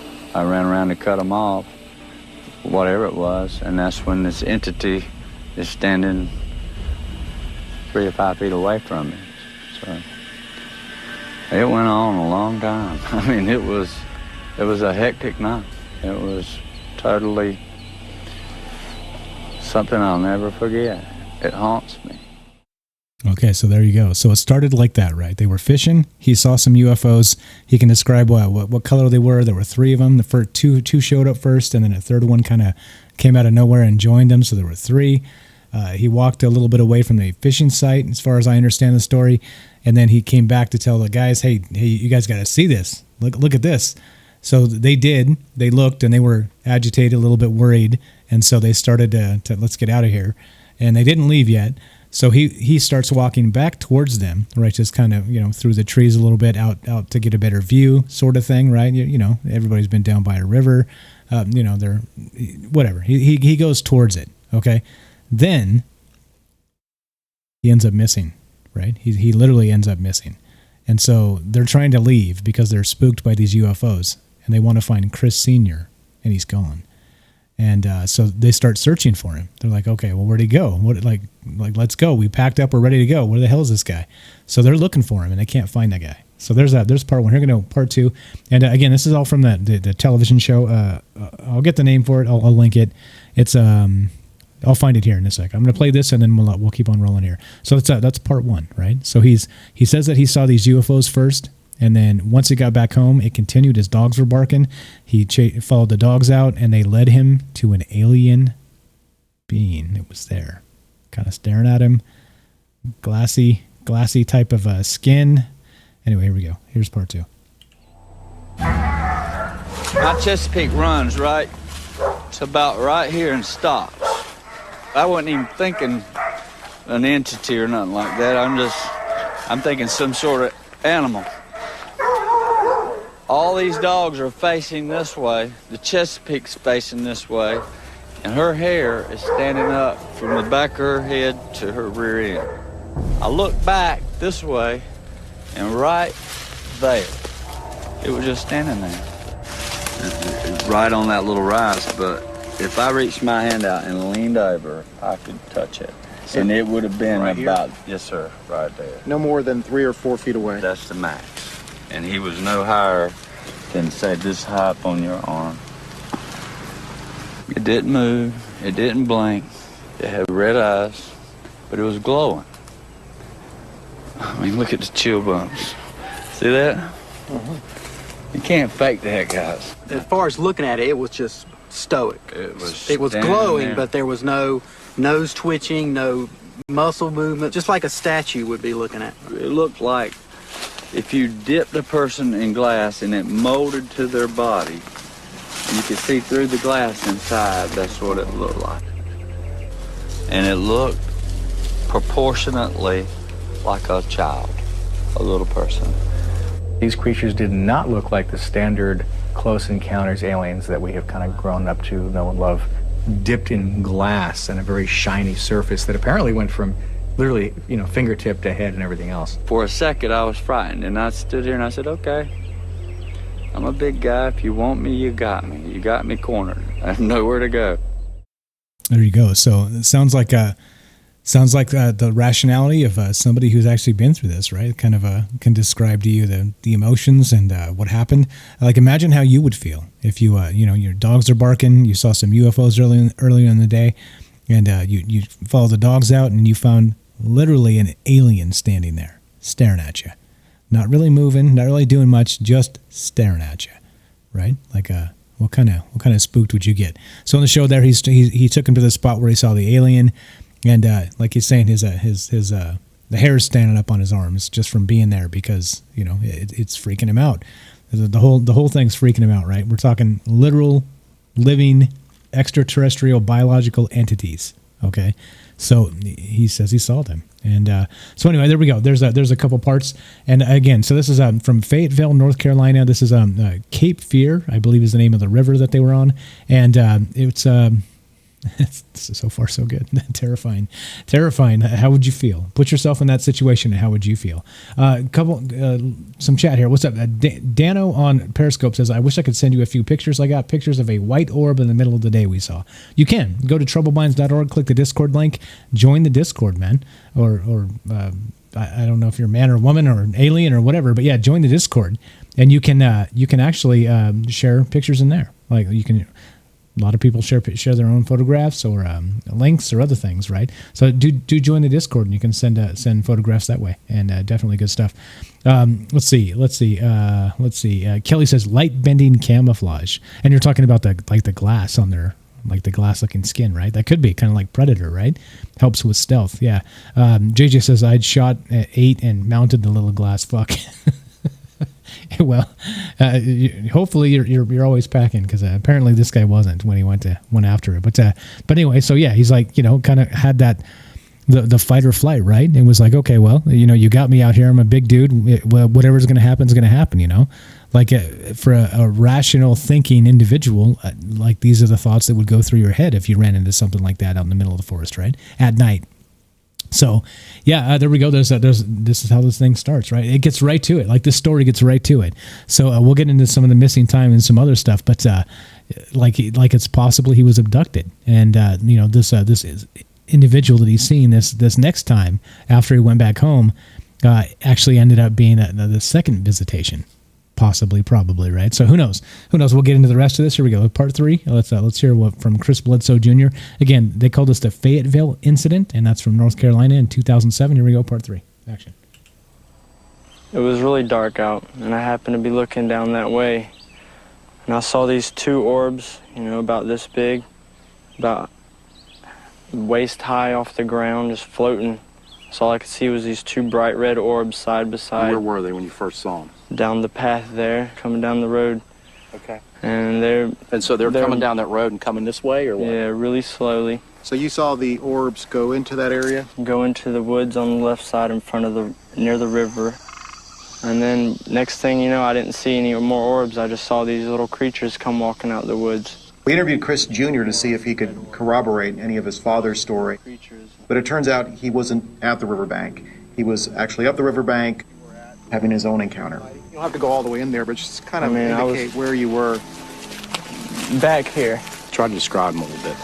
And it was really dark. They just looked like little creatures, little skinny. And I could see their body, but not like what they were wearing. Junior was a little bit different. If there could be one word I could use to describe Chris Jr., that would be this overwhelming sense of angst.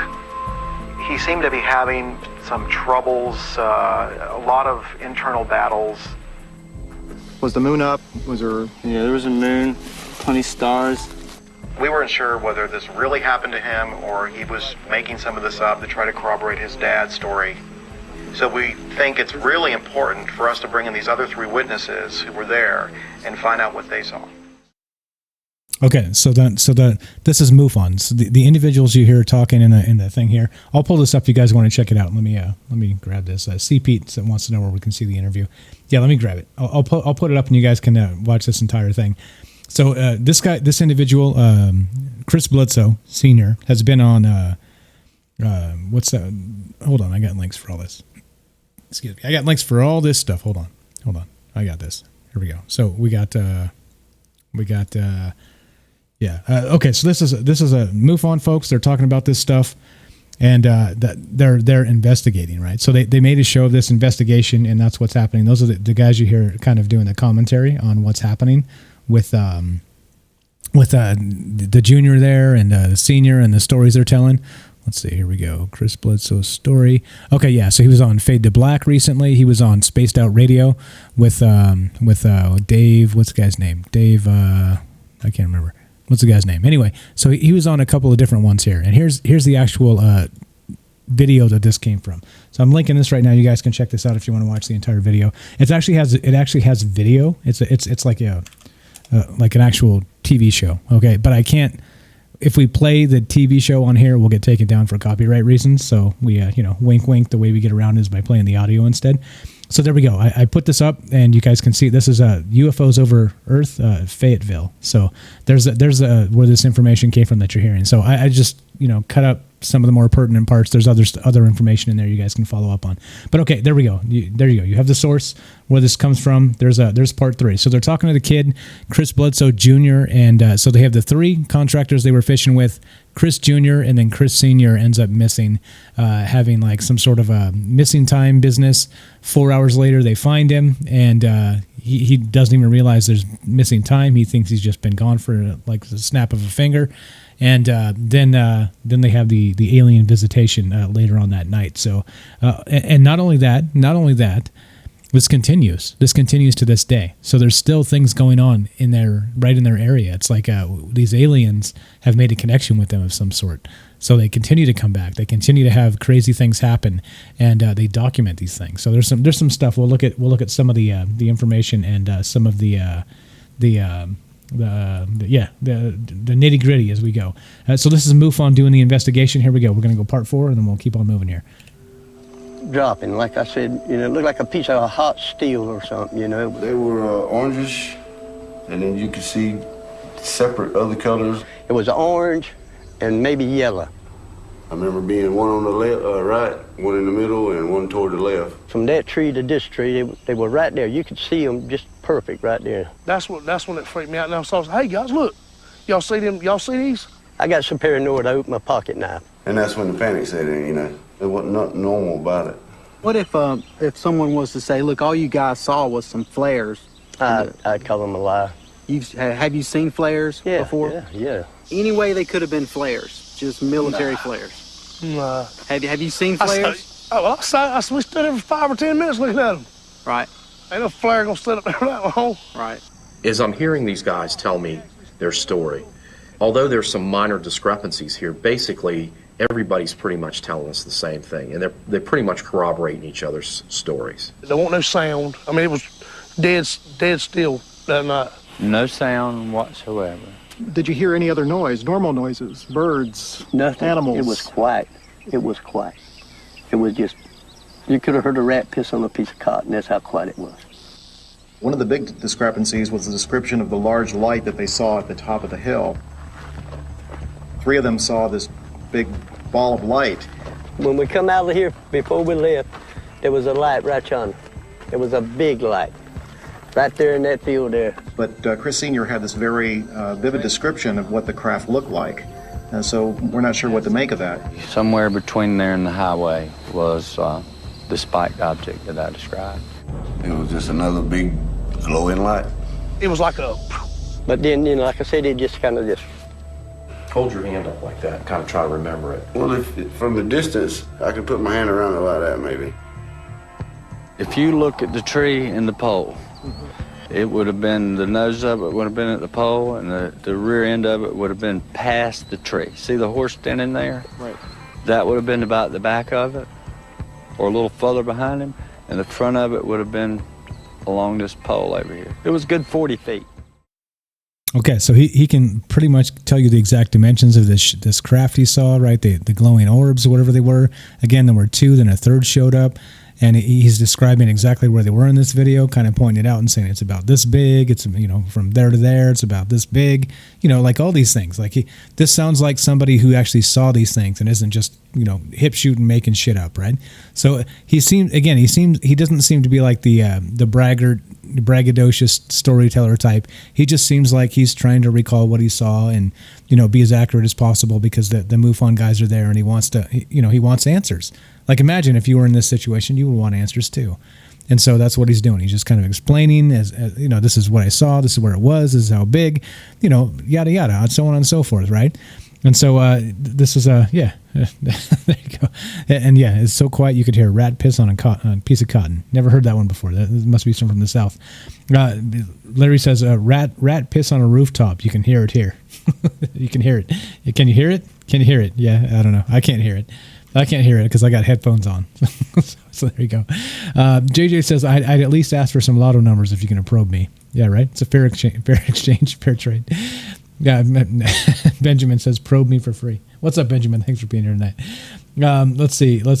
Penny wants to know where Ash is. Yeah, he's where is Ash? Where is Ash? Damn it, Ash, where are you, my man?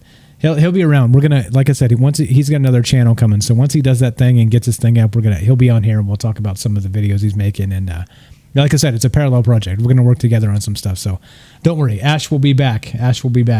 Let's see. Let's see what else.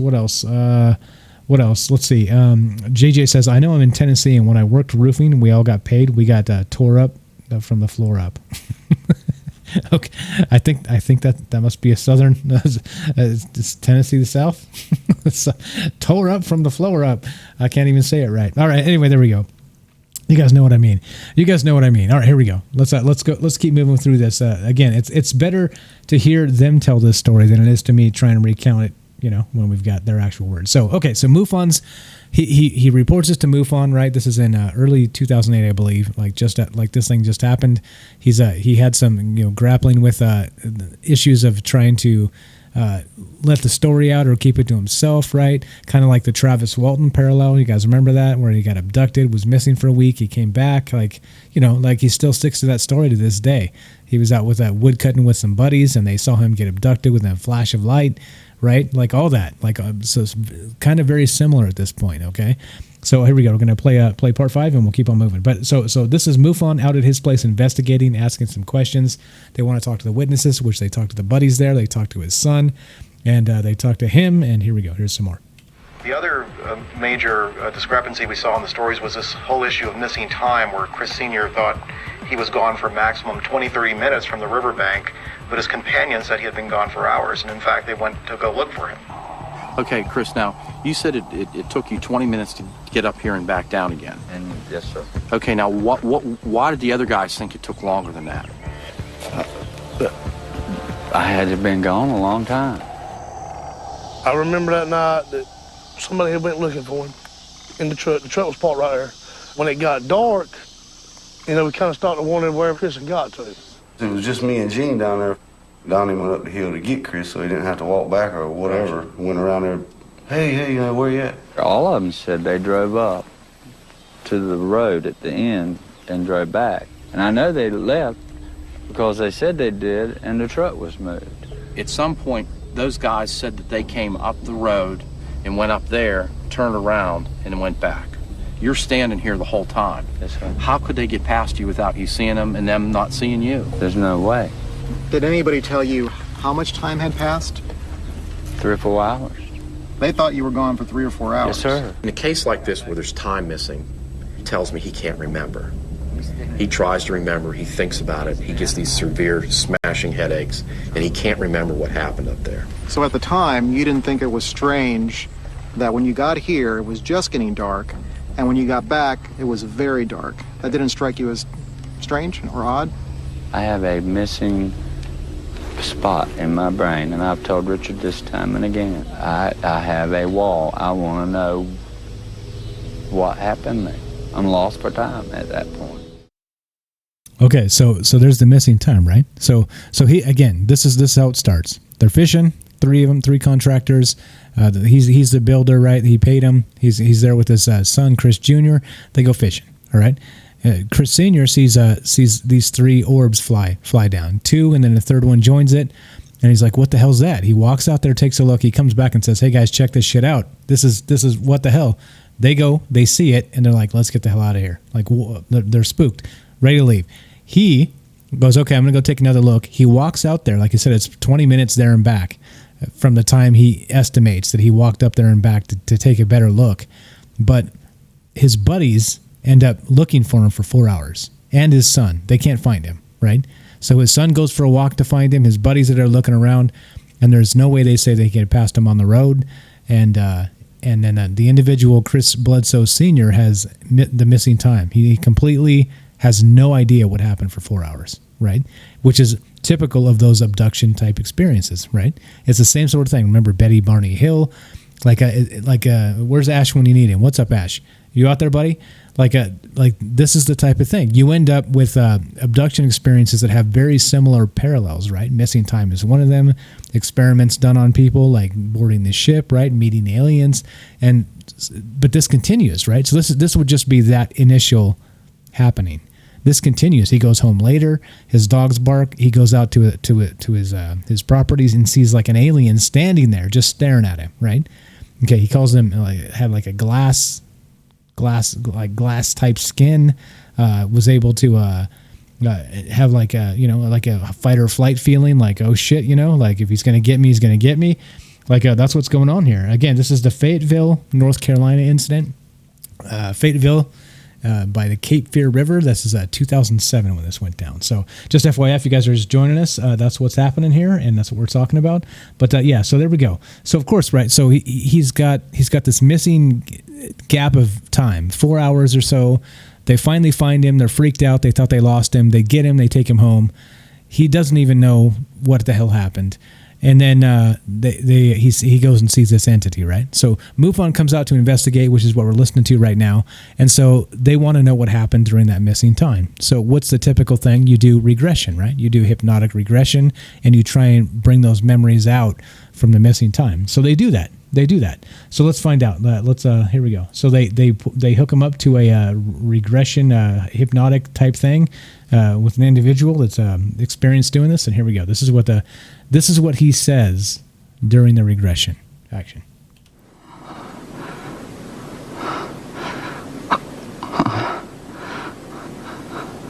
Where are we going? I tried to hide. I couldn't. They're looking at me. There's 4 of them. They're so tall.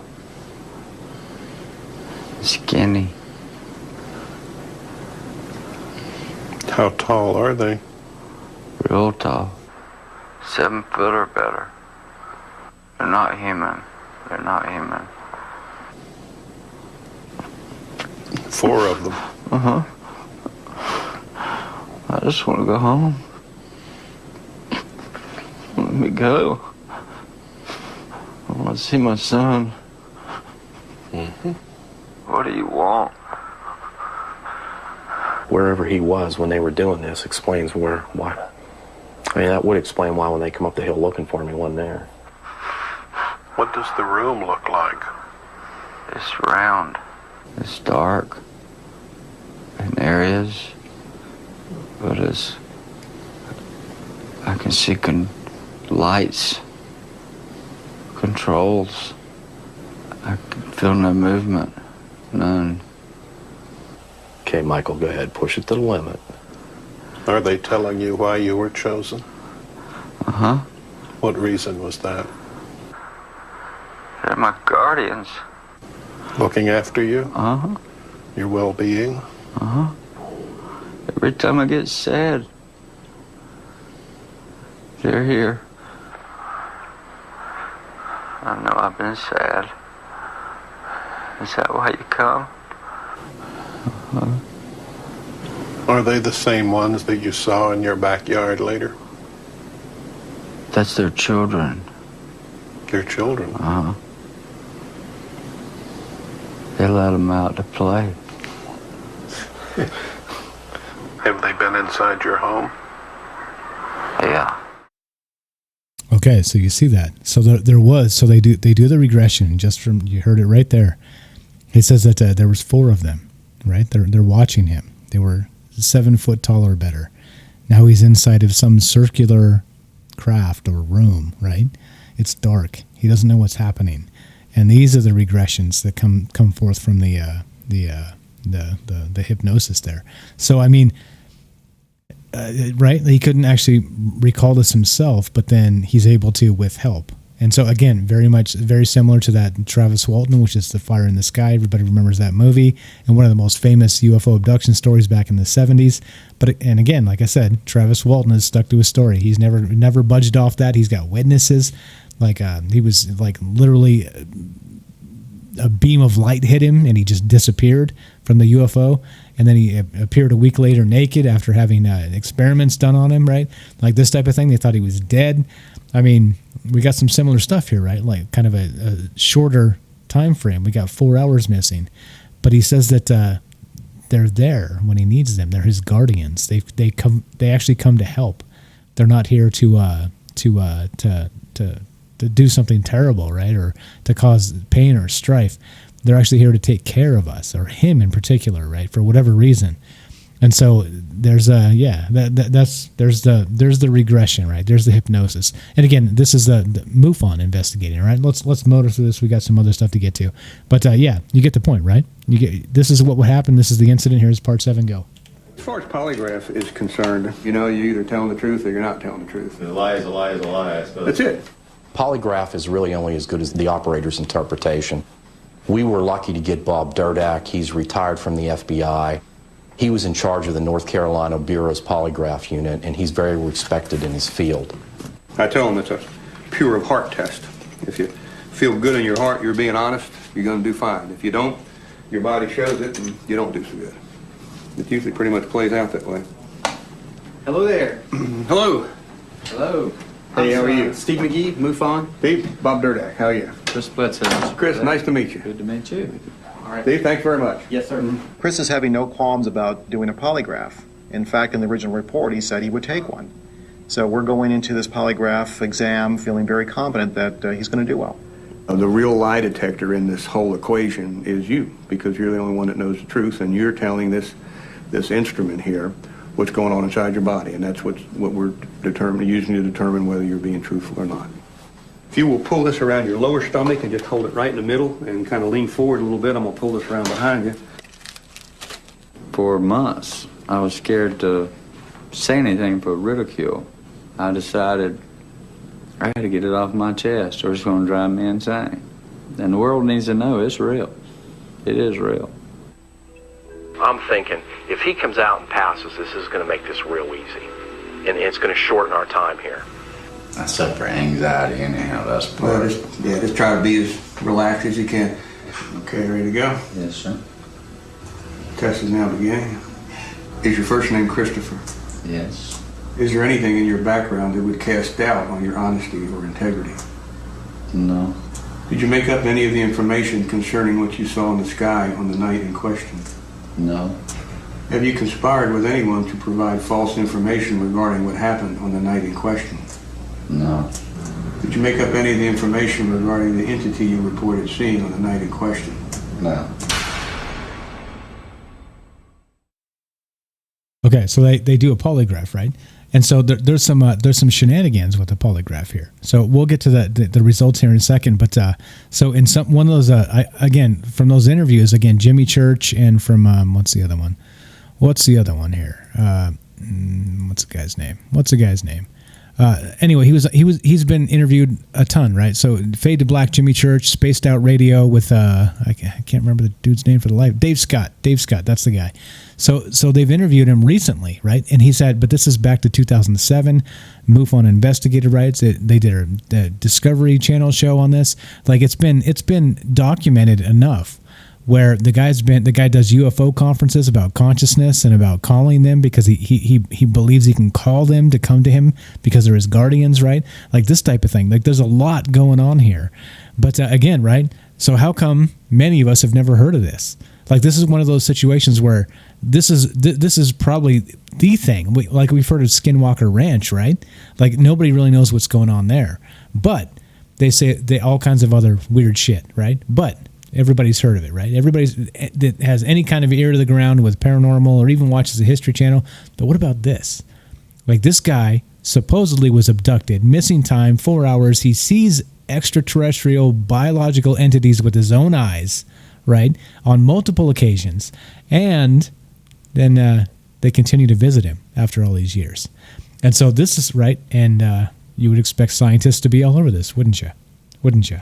Yeah, no. So MUFON comes, and they don't seem to be on the up and up, kind of what we said about MUFON in the past, right? They seem to be some sort of shills, you would say. Some sort of so somebody's paying them to do whatever the agenda is, not really to find the truth. So anyway, here we go. So in one of the interviews, one of the ones, I think he's on Dave Scott with Spaced Out Radio, I think he was talking about how that polygraph. So they asked him, would you be willing to take a polygraph? But like they asked him this kind of randomly, and he said, well, sure. And he said in the interview with Dave, I think it was Dave Scott, that when he showed up, like one morning when they were doing the investigation, they just showed up at like 8 a.m. at their scheduled time, and they brought the polygraph guy. So they didn't tell him we're going to do a polygraph tomorrow at 8. Like they just showed up and did it, you know? Like, so it's like, and has anybody out there ever taken a polygraph? Anybody know what that's actually like? I have, several times. So does anybody know what that's like? Does anybody know what that feels like? So just full disclosure, I'm not like CIA or anything. When I was a young man, I wanted to be a police officer. Okay. And so I never made it because of that voodoo polygraph business.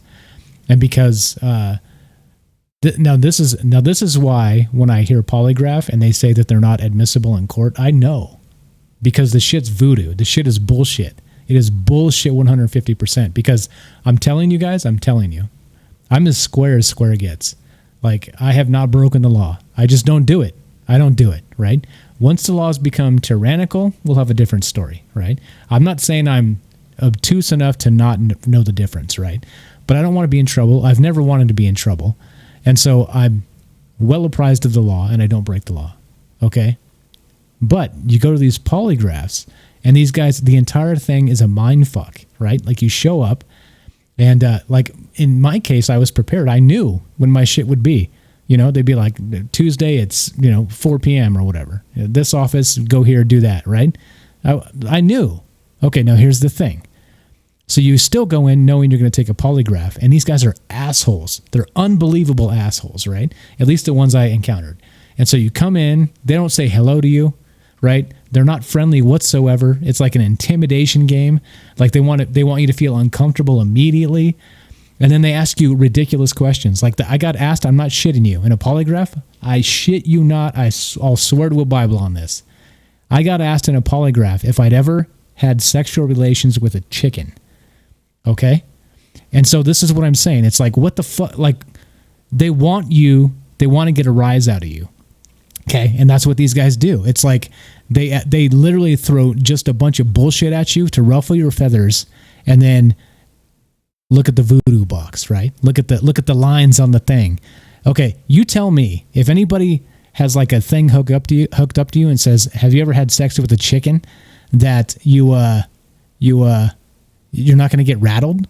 Like, you know what I mean? Like, normal people are like, "What the fuck why am I here? What am I doing here?" That's my experience, okay? And I'm telling you, I didn't do well because I didn't get the game then. I was too young and too stupid to understand the game.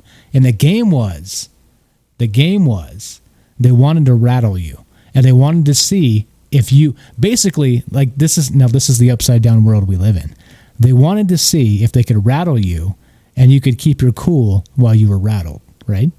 Which basically, the lie detector test wants to see if you can be a good liar under pressure, right? You see what I'm saying? Like, that's literally what it is. So I go in there. I'm like literally just, a young, stupid kid. Never did anything wrong. I've never smoked marijuana, guys. Like, literally. Like, because it was illegal then. It's not now, and I might, but because it's legal, right? Again, I was that guy. I didn't break the law. So there was no problem. I didn't have any issue, really, telling this guy, any of these guys, anything. But it was this big head game, this big head fuck, okay? And that was the deal. So then they show up to this guy's home, this MUFON guy, back to Chris Bledsoe. Enough ranting on myself here. But they show up and they don't even tell him he's going to take a polygraph. They asked him if he would consent to one previously. He said, sure. But then they show up one morning with like the dude and the machine in his home and hook him up to the thing. Come on. It's not fair, guys. It's not fair. It's not a fair thing. Yeah. See, there we go. So Kelly says, we know you're a square, Mike. Yeah, it's fine. Again, and I'm not worried about it. Like, I really don't care. Like, you can think what you want, but I'm just telling you. Like, there's some mindfuckery here. So anyway, they show up. So listen to those interviews. I'll link them after. Like, it's hours and hours of really good talk about this stuff. Okay, really good talk. All right, but here's the thing. It's a mind fuck. And so imagine when like you have an experience where you're not really sure exactly what went down. So imagine you were like in some sort of actual maybe like a drug-induced something, right? Like maybe you took some mushrooms, or you know what I mean, or some DMT, and you're not exactly sure, right? Like, and then they're going to try and hook you up to a lie detector test and ask you questions about, well, did you see some aliens in your consciousness? You know what I mean? Like, how do you think that comes out in a lie detector test? Anyway, I'm telling you. Anyway, so there we go. So there's some shenanigans with this. So the lie detector is what it is. You heard what he said when he was regressed in the lie detector. Here we go. Let's finish this up, and then we'll move on to some other interesting things about MUFON and this case. So here we go. They did the lie detector. Here's what the results were. How would you summarize the test? Well, I'd say he failed the test. I'm going to tell you that his deceptive responses were focused around things that he actually saw that night. He wasn't being truthful about the entity. I don't think so. What do you think he was being truthful about? I mean, it's hard to say. I mean, it's going to be a speculation no matter what I say. Is everything he said a lie? You can't glean that just from the polygraph. You can glean that from the investigation, the information you collect, and everything should fit at some point. Did you make up any of the information concerning what you saw in the sky on the night in question? How did he score there? Well, if you just took the numerical score, he would have been inconclusive. The one he had deceptive response to was the entity, seeing the entity. You know, he kept saying, I'm not sure myself when I think about it if I really saw it or not, but I know I did. He didn't come right out and tell us everything was a lie, but basically the part about the entity reflected negatively in the polygraph. I ended up doing 2 series. So even though I may feel disappointed, in the back of my mind, I'm saying reserve judgment. Reserve judgment. So you have to weigh all that evidence, and it really comes down to who do you believe?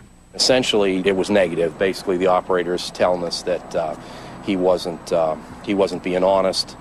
He was neutral on the orange orbs, and he was neutral on the lights in the skies. I think we're all a little disappointed. Honestly, the relationship I've developed with Chris, I really felt like I owed it to him to sit down and talk to him about it. This was going to be his chance to either confirm or deny that he still was going to stick to his guns, or he was going to finally come out and admit that, no, guys, all right, you got me. Okay, there you go. So now we have some inconsistencies, right? That this guy, the infallible FBI guy that's been doing polygraphs his whole life, he knows your soul. He knows your soul. He knows if you're lying, if you have neutral or negative feelings. The voodoo box tells him so. Yeah. Yeah, right? So then they're like, well, now we feel uncomfortable because, well, he had some inconsistencies in his polygraph, right? The voodoo box says, no, you're a liar. Okay, here we go. So they confront homeboy, Chris Bledsoe Sr., who says he lost 4 hours of time. He consented to hypnotic regression. He consented to a polygraph. And then this is MUFON coming to his house, not telling him they're going to do a polygraph at that particular moment, which is rude as hell. I'd have turned him away and been like, why don't you come back after I had breakfast? You know what I mean? Like, get out of here. Like, that's rude. It's just rude, right? But that's why they do it, because it's part of the mind fuck, right? They want you to be agitated when they do it. That's again, like I said, as a not so young man now, I've got a couple years on me. I get the game. I didn't then. I was completely confused about what the hell was going on, right? And they just rattle the shit out of you. That's part of the game. Anyway, let's hear the last bit here as they confront him with the polygraph business. Here we go. Action. Concerned and wanted to talk to you and get your reaction. Okay. It was an uncomfortable time because I was basically going to hit him right between the eyes with it and see what he says. The question about the entity is where the concern came in. Okay. And basically the result on as far as the entity was concerned was negative. Okay. Now I'm trying to help you figure this all out. It was tense. Tell me what you think about it. It was uncomfortable for us because we knew it would make him uncomfortable. We really needed to know what he was going to say. I know my mind. Remember me telling you there's like two parts of me? There's an inner part that says this was there, and there's an outer part that says maybe, maybe not. But I know what I saw, and I have nightmares with it. It never leaves my mind, and it was there. I'd stake my life on it.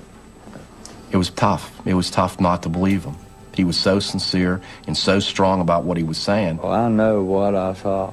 There is no doubt in my mind what I saw. Whatever this machine says, I don't know, and don't care. But I know what I saw. And I go over and over in my mind because it's hard to believe yourself. He stuck to his guns. He was very sincere. So in my mind, the story still goes. I mean, the story still seems credible. Okay, so that's at the end of the show there. So they run him through the ringer. They show up. They don't tell him they're doing a polygraph. They say that before they even get to that point that there's some inconsistencies. They know his soul. They know his heart. Again, it's all part of the game. It's part of the intimidation game, right? So then he says at the end, well, no, like I know what I saw. This is what I saw. It's hard for me to believe, but I'm telling you, this is what happened. And, that probably accounts for your inconsistencies. And I'm paraphrasing, of course, but right there you go. So then at the end, to make it look like they don't just shit on the guy, they have to say, well, he's stuck with his guns, so we have to give him some credibility at this point, right?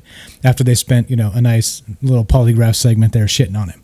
So anyway, here we go. We got a phone call. We're going to take this and then we'll move on. Now, that's not the only thing. There's some interesting angles here, and you'll see what I mean with MUFON and some other things. So we'll get to that in just a second. Let's take this phone call and we'll keep on moving.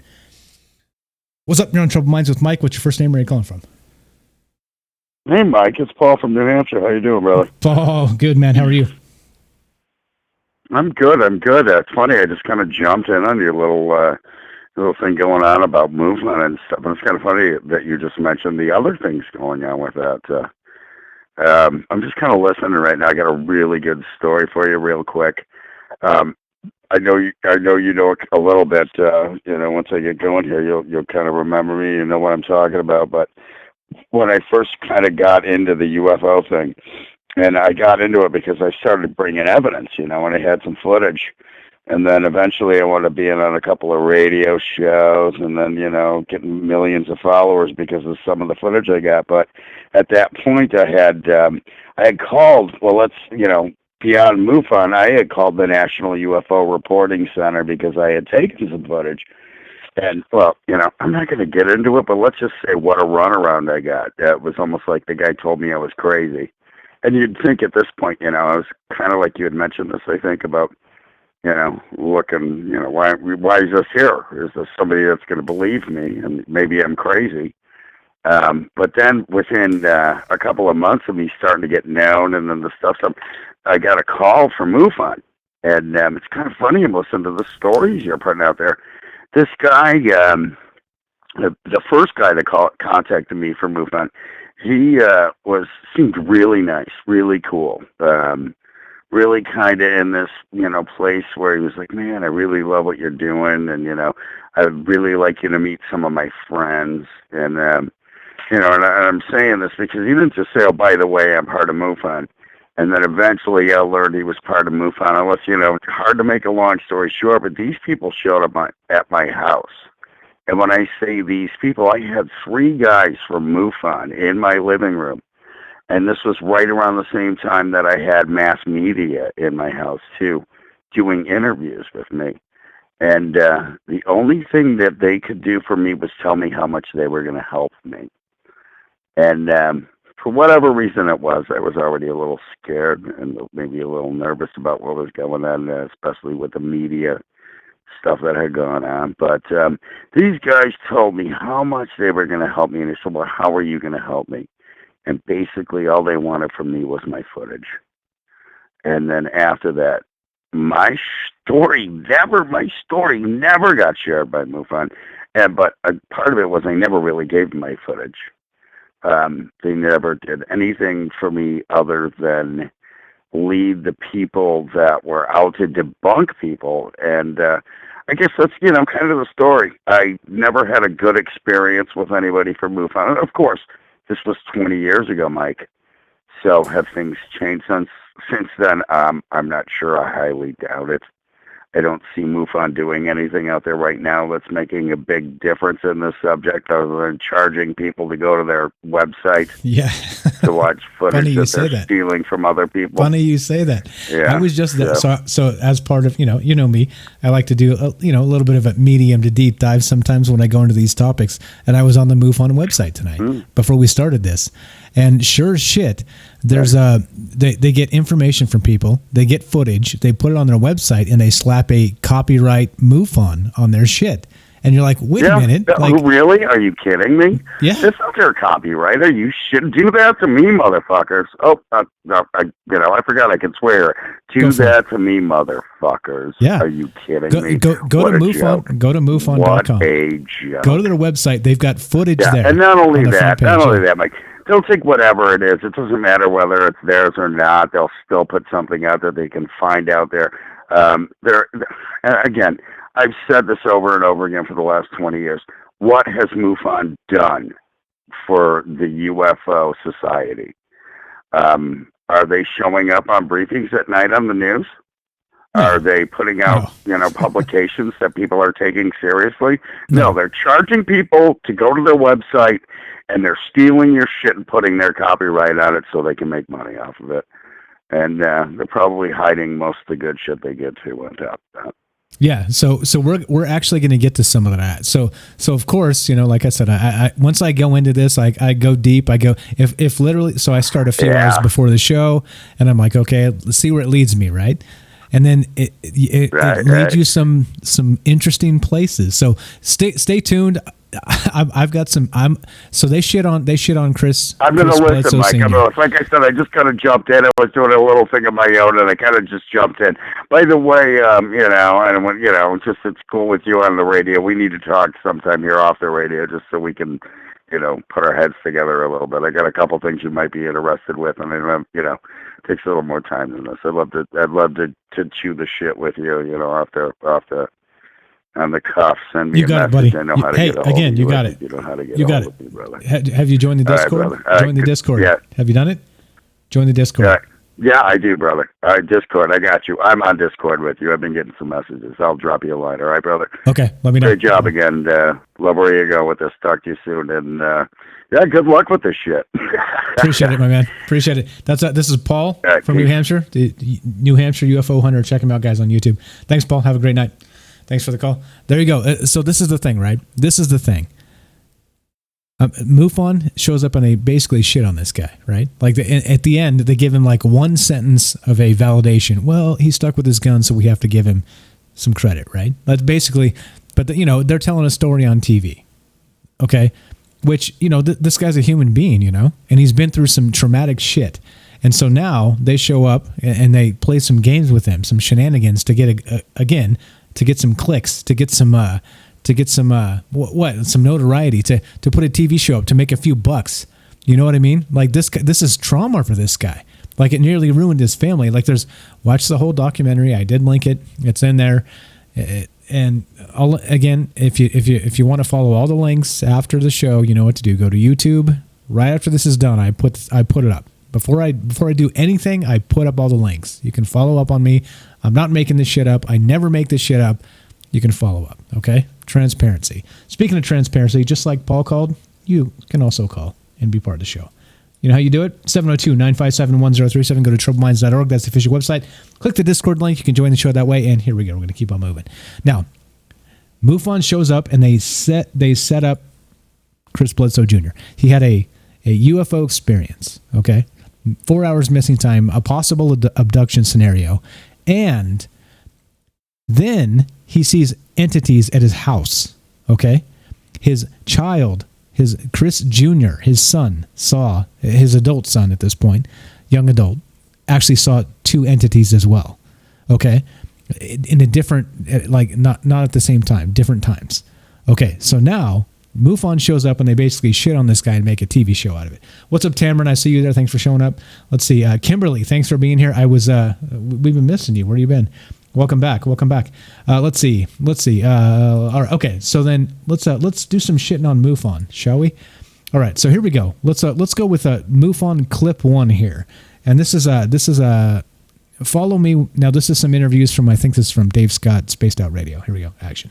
This is Chris Bledsoe, the individual, Chris Bledsoe Sr. that had the abduction experience and then still has visitations by these entities, he says. He's talking about this action. Yeah, I felt like I was in court, like they were going to throw me in jail or something. They're just not very nice.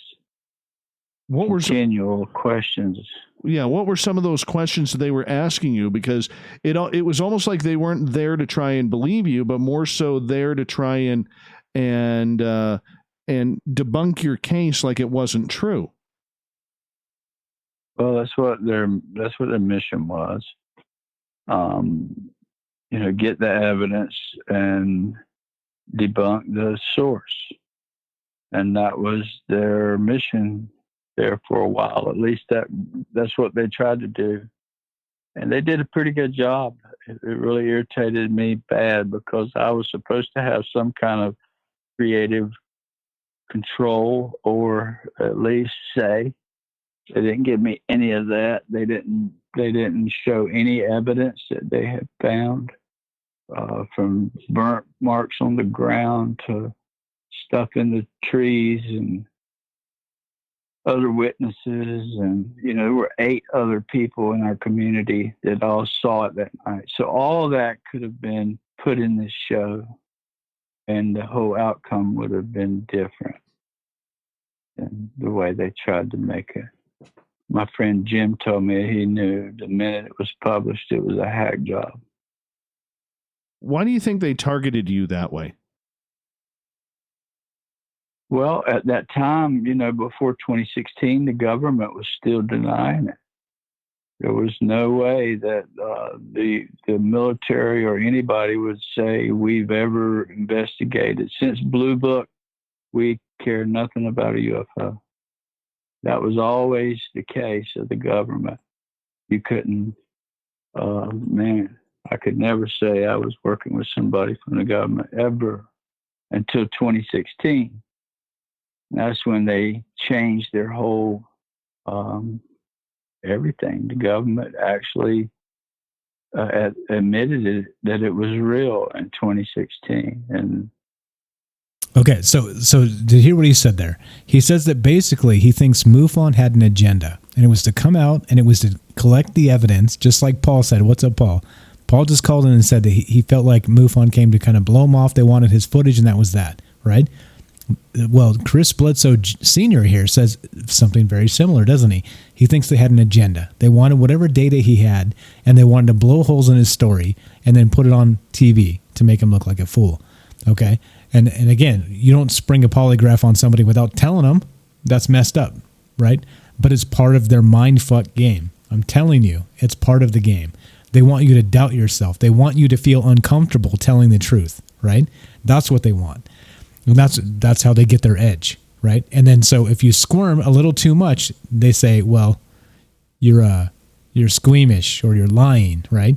And the fact of the matter is, they're assholes. That's the fact of the matter, right? They play the asshole game. Anyway, off my soapbox. Here we go.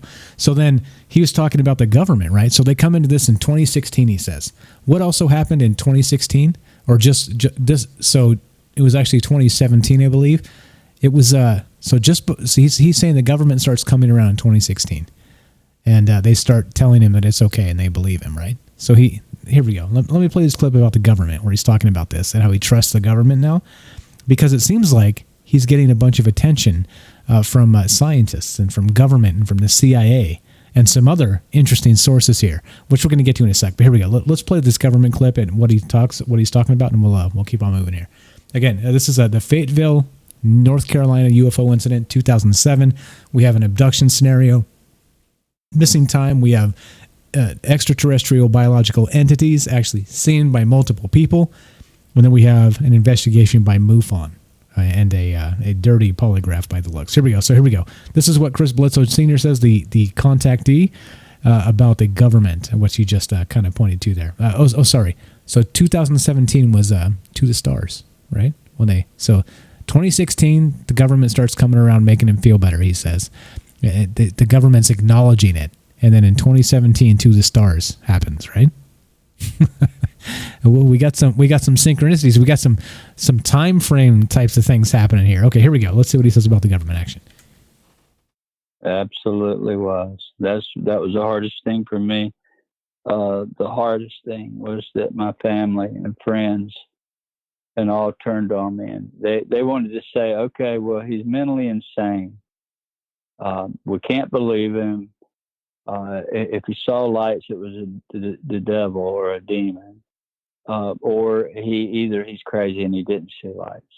Well, then my son's saying I saw lights. Well, then it has to be a demon or the devil you're dealing with. So I got it both ways. And the UFO world, they didn't want me involved. One of its biggest players, I'll never forget, posted on my Facebook about 10 years ago on my Facebook saying, we don't need your input. We already got it all figured out. Because I was saying my experience was spiritual, right? I've always maintained I was praying. It came out of the sky. They took me away. They brought me back. And I'm not sick anymore. So how do you process that? What just happened to me? Why did they come? Why did they leave me in this situation? Now here I am. Nobody believes me. The church says I'm dealing with the devil. The UFO world says I'm crazy because it's not spiritual. It was a Pleiadian flying a S-27B Star Cruiser or some kind of something, So I didn't know where to go. And that's when the government folks came and they filled in a gap that is still filled to this day.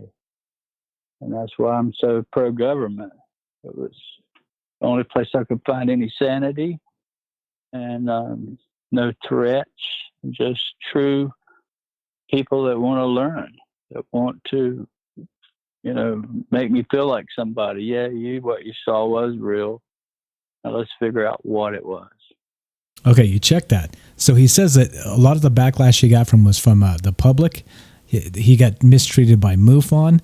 But look who came to soothe the savage beast. Look who it was. The government arrives, right? And they start telling him it's okay. They believe him. Okay? Now, there's some interesting names here that link MUFON to a particular individual who we talk about quite often, and then we'll bring this entire thing around back to the Stars Academy. Yeah. Rabbit hole. What's up, Tamron? Okay, to catch everybody up, we're talking about in 2007, Fayetteville, North Carolina, an incident happened. An individual and three of his co-workers and his young adult son witnessed 3 glowing orbs in the sky. All right, UFOs. 2 showed up. A third was quickly joining the 2. So there was a 3 total.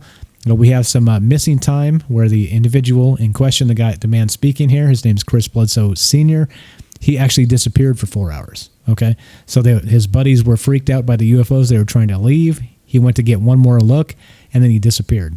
Okay, they couldn't find him. 4 hours later, he's just standing there, and they're like, man, we've been looking for you everywhere. Where you been? He's all been right here. What are you talking about? Right? No. Apparently, he did regression, some sort of abduction scenario. Like he talks about 4 alien entities over 7 feet tall. Then they take him home, and he ends up seeing another smaller entity made of like glass-type skin. Like that's how he describes it. Anyway, right? So we have multiple abduction scenarios. We have his son saw 2 entities, the smaller types with like the glass type skin. So his dogs are freaking out that led him to the entity. Anyway, this is what we're talking about. This is where we're at. It's called the Fayetteville incident in North Carolina in 2007. Chris Bledsoe Sr., Chris Bledsoe Jr. That will lead you where you need to be. But also follow the links. As soon as we're done, check YouTube. Check our YouTube, guys. All the links will be there. If you want to follow up on me, always ever, the links go on YouTube. Okay, there we go. That should catch us all up. Now, we have some interesting connections, right? So he says that he got backlash from the public. He got backlash from his family that didn't see this stuff. Backlash from his community. He got backlash from MUFON. But then the government comes around to soothe him, right? Check this out. We have a bizarre connection action. I like, the UFO investigator that comes and knows absolutely nothing. I'm dealing with people that have all the toys. Chris, I'm going to ask you, you had your case investigated by the MUFON STAR team. And for people who do not know what the STAR team is, MUFON has this private investigatory journalist, I know I'm going on Zoolander there, but has this in private investigative group that goes on out and they cover these cases that are, not kept in the regular open MUFON files. And yours was one of them. And when it was investigated, they didn't treat you very well. What happened there? Actually, we were the first STAR team case. And that was put together by Bigelow, believe it or not. And Bigelow was paying their salary. And that funding, when all that money came through from Congress.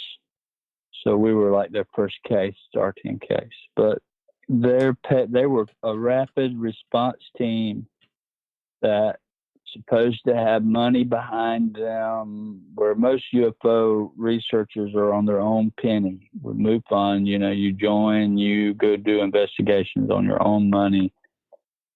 You give them all the documents and so on. Well, STAR team investigators are employed, you might say. Some of them were by MUFON. They were paid to leave at any time to go to on a case. And I actually ended up getting 5 or 6 of those guys. They all just came all at one time. But then 2 days, they're all at the house. They come from everywhere. Okay, so this is the STAR team, he calls them, right? From MUFON. But you hear what he just said? Here's where it all links back. He said right then that these people. So okay, let me back up. If you go to the MUFON website and you watch the documentary about this, where I got the original audio clips from, he's talking about MUFON and how they're volunteers, right? That it's like all our investigators are volunteers. If you want to volunteer to help MUFON, it's in the show. You'll see it. Follow up my links. I'm not making this shit up. It's there. Okay. Let's say they're volunteers. Now listen to what this man says. He says that they all showed up at the same time. They descended on him like vultures out of nowhere. 5, 6, 7, whatever. A group of people. They show up. Okay. And he says they were paid by Bigelow. Okay. Robert Bigelow of Bigelow Aerospace, right? Again, we have these same narratives, these same people, like it's always looping back on itself. Okay? And how the hell are we supposed to trust any of this if we have agendas being paid under the table by billionaires that have, what? No transparency whatsoever, right? So if anybody's watching the new Skinwalker Ranch on History Channel, right, they're trying to be, I give the guy credit, he's trying to be transparent.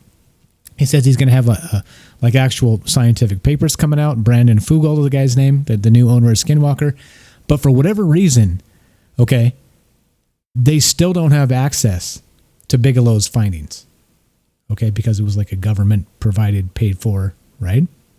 You guys remember this? This was pre To the Stars, pre Tom DeLonge, pre Lou Elizondo, right? We have government money here, and just like the guy said, he shows up and he's ridiculed by his family that didn't see this stuff. He's ridiculed by his community. He's ridiculed by MUFON. They may as well be called MUFON. He's ridiculed by all of them. But then the people who show up and soothe him and tell him everything's all right, they believe him, is the government. Like, what the hell's going on here? And then now we have a link back to Bigelow. What the hell? Okay, so just for corroboration's sake, he's got witnesses. Here we go. Action. Chris Bledsoe is our guest tonight on Spaced Out Radio. We have about another 2.5 minutes before we need to go to break at the top of the hour. Chris, as people started to believe your story and understand that you've been telling the truth with what happened to you all along, did your encounters start to increase as word started getting out? Yeah, it did. It 100% did, and that was especially in 2012. When, I had this experience with this lady. From that point on, everything changed. I mean, I've had as many as 20 people with me. In other words, I go to different groups around my state. North Carolina, I can drive 2 hours to Charlotte, 2 hours to Goldsboro, Greensboro, Raleigh, Durham, Duke. All these areas are an hour or two from me. And so there are groups of people that like to host a party for a Saturday night, sky watching. They'll call me and have me come over, and usually there'll be anywhere from 6 to 20 people. There's one group in Raleigh that are doctors at Duke, and they're nurses that, that's their people they run with. So they invited me out one night, and we're on the dam at Falls Lake in Raleigh, the only dark place around. You can drive down in the woods to a parking lot.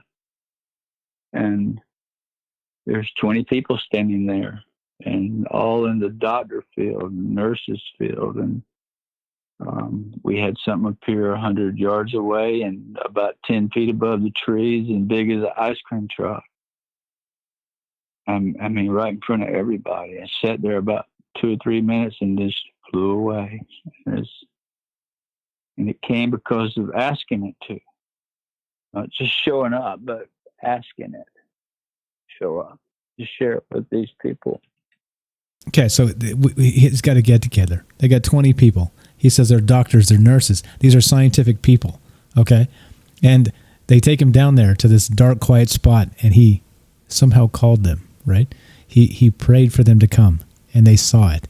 And he said there it was above the tree line, as large as an ice cream truck, right? Some sort of glowing sphere or ball or whatever it was, right? It showed up, was there for a few minutes, and then left. Witnesses, people, witnesses, and this continues to happen, right? Like this is the new Skinwalker Ranch.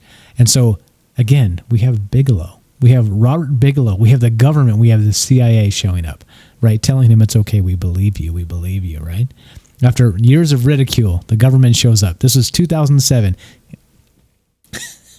I have to swell. He says by 2016, the government's finally coming around, and they start soothing him and telling him, we believe you, right? We believe you. We believe you. The CIA shows up, okay? We have CIA links. And you know what? I told you this goes back to the Stars Academy. Yeah, it does. So we have Robert Bigelow, all right? We have MUFON, okay? We have To the Stars. Let me play this real quick. Now, okay, now this was one of those cursory things where I kind of found on accident. You're not going to find this advertised anywhere. This is hot stuff that if you don't dig and go rabbit hole yourself, you won't find this. All right? Now let me tell you something. The government comes around. Robert Bigelow's funding MUFON. They're to get his footage and detract what he's saying, to make him look like a fool, right? They show up with a polygraph like 8 a.m. in his house, and of course act like douchebags, because that's what they do when they do polygraphs. They try to intimidate you.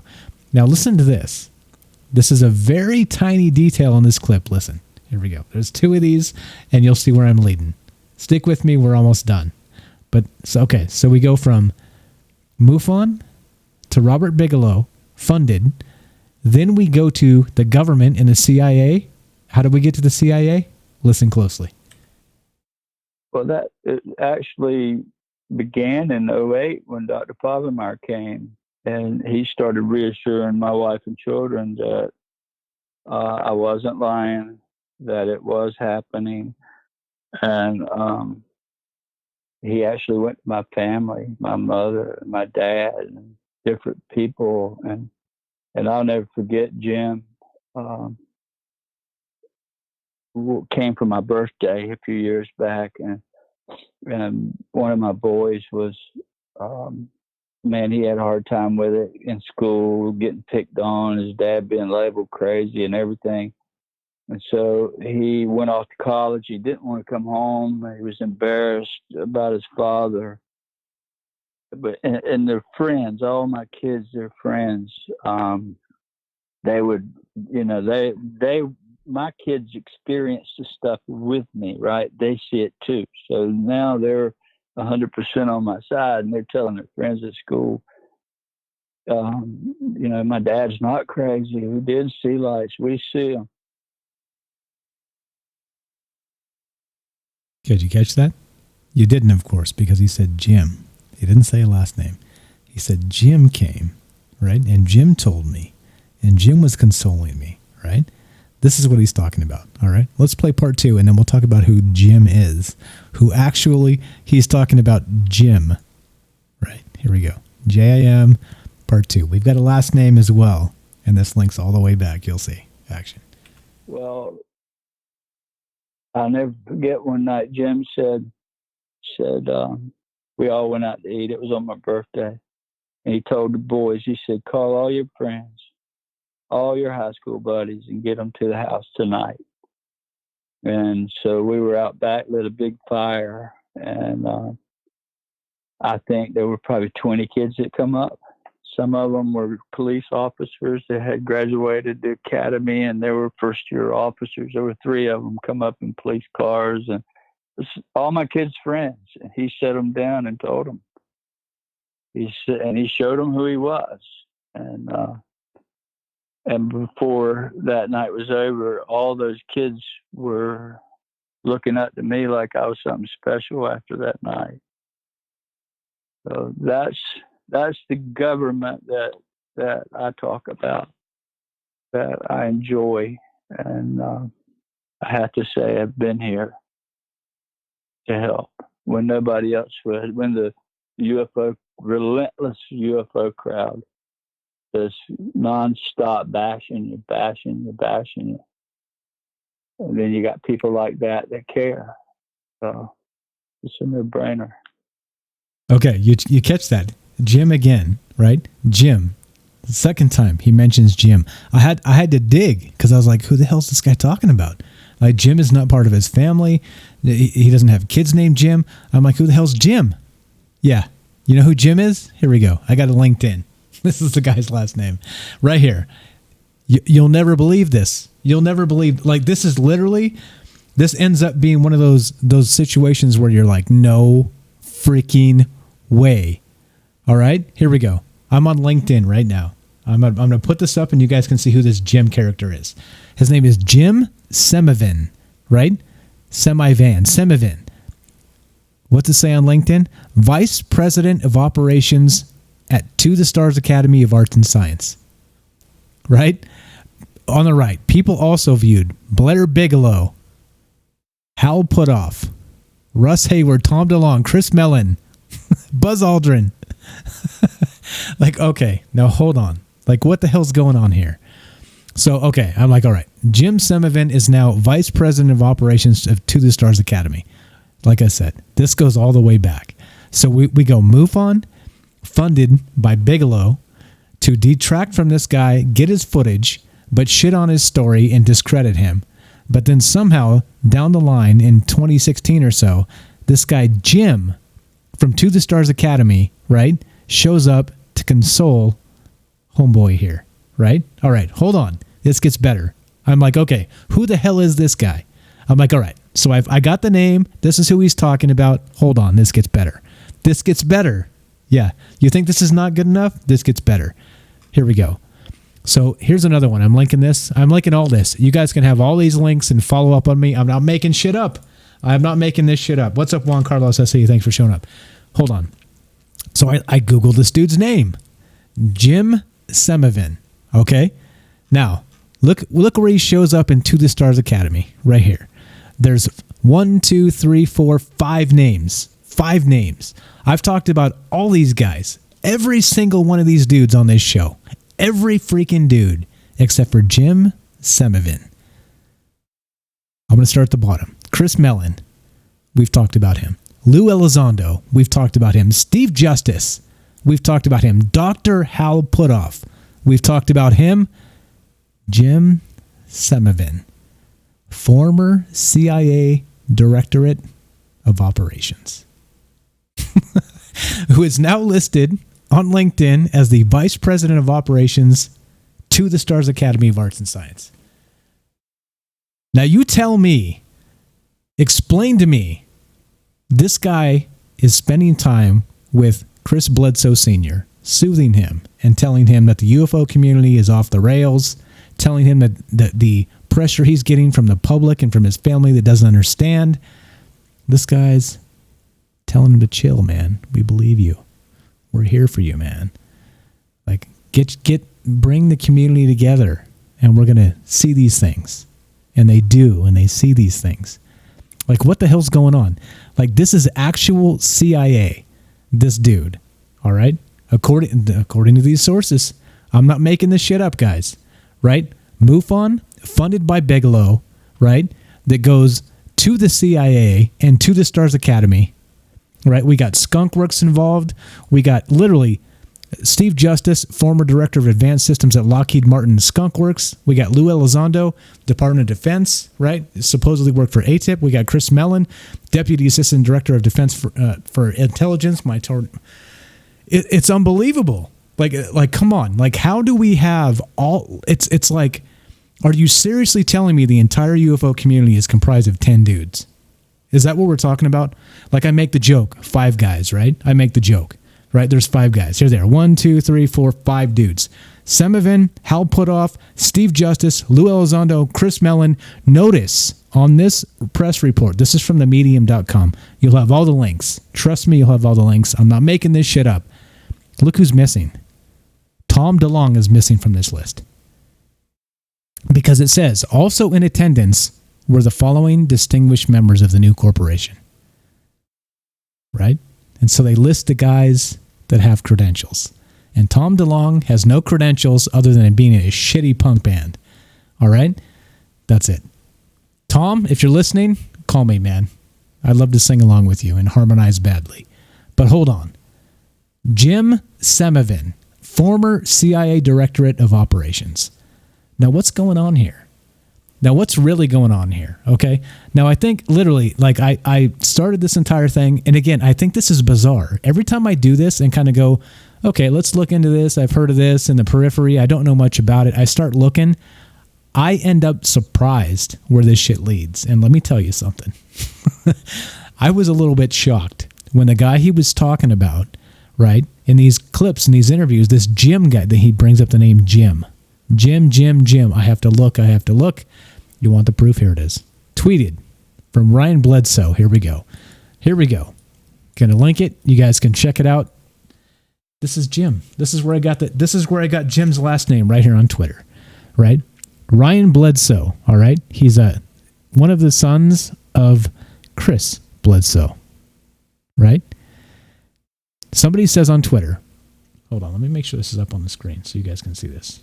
I get off on these rants and I don't know what the screen's looking. Okay, here we go.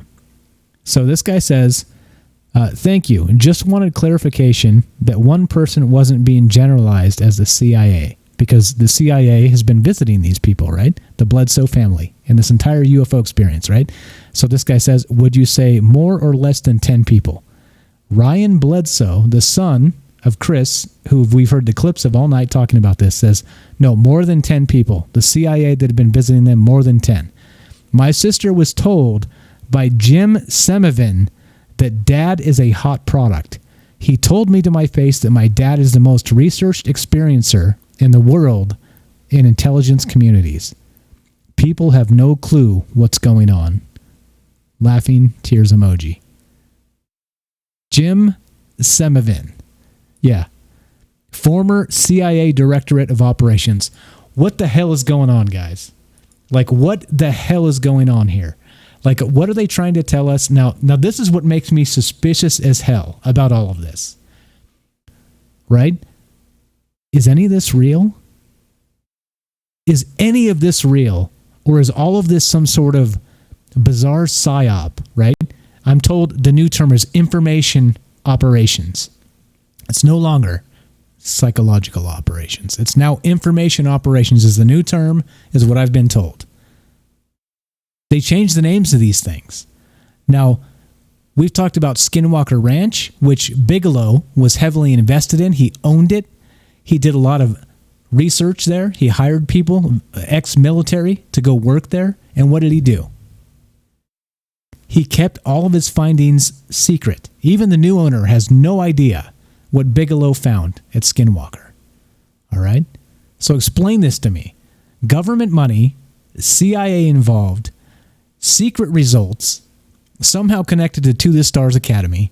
This goes back to Linda Moulton Howe and Art Bell even, with their metamaterial that supposedly traces back to Roswell. It's unbelievable that I'm telling you we have 10 or 12 or 15 or 20 people in this entire damn community, right, that literally stir the drink. Like, what's going on? It sure reeks of some fake bullshit, doesn't it? Like, the more I come up on stuff like this and find the same damn 10 or 15 or 20 names, I'm suspicious. I'm extremely suspicious. What is this guy doing with Chris Bledsoe Sr.? Why is he there in person soothing him as an ex-CIA operative? What's going on here? Do they actually have aliens? Right? Do they actually know of aliens? Do they actually maybe have created aliens as some sort of complete psyop, and they're running this and controlling this every step of the way? Yeah, exactly. Right? Go back to our Skinwalker Ranch episode. The guy that worked for Bigelow at Skinwalker, his name was Chris Marks, right? He said he doesn't think any of that shit's real. He thinks it's all man-made, and the experiment was on him.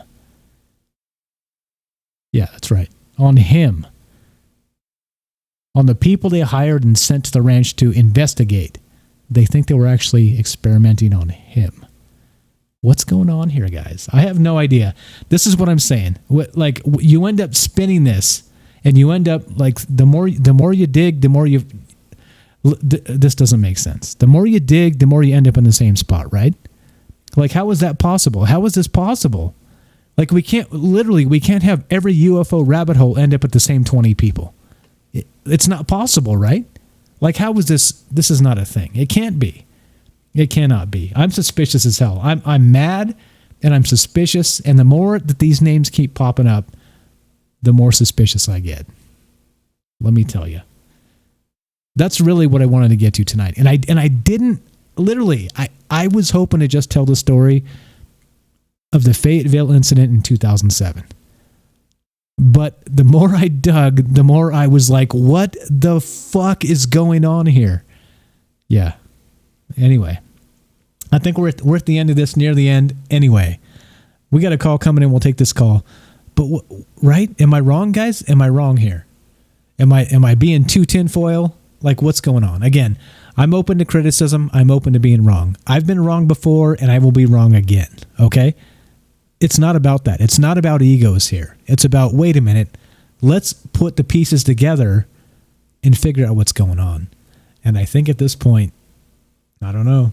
I'm more tinfoil than ever. Yeah, more tinfoil than ever. Juan Carlos says, what if they're staging? Yeah, staging what? Yeah, something's nuts. Something's nuts going on here. All right, we got a phone call. We're going to take this phone call, and then we'll finish this up. What's up? You're on Trouble Minds with Mike. What's your first name? Where are you calling from? Hey, man, what's going on? It's Joe.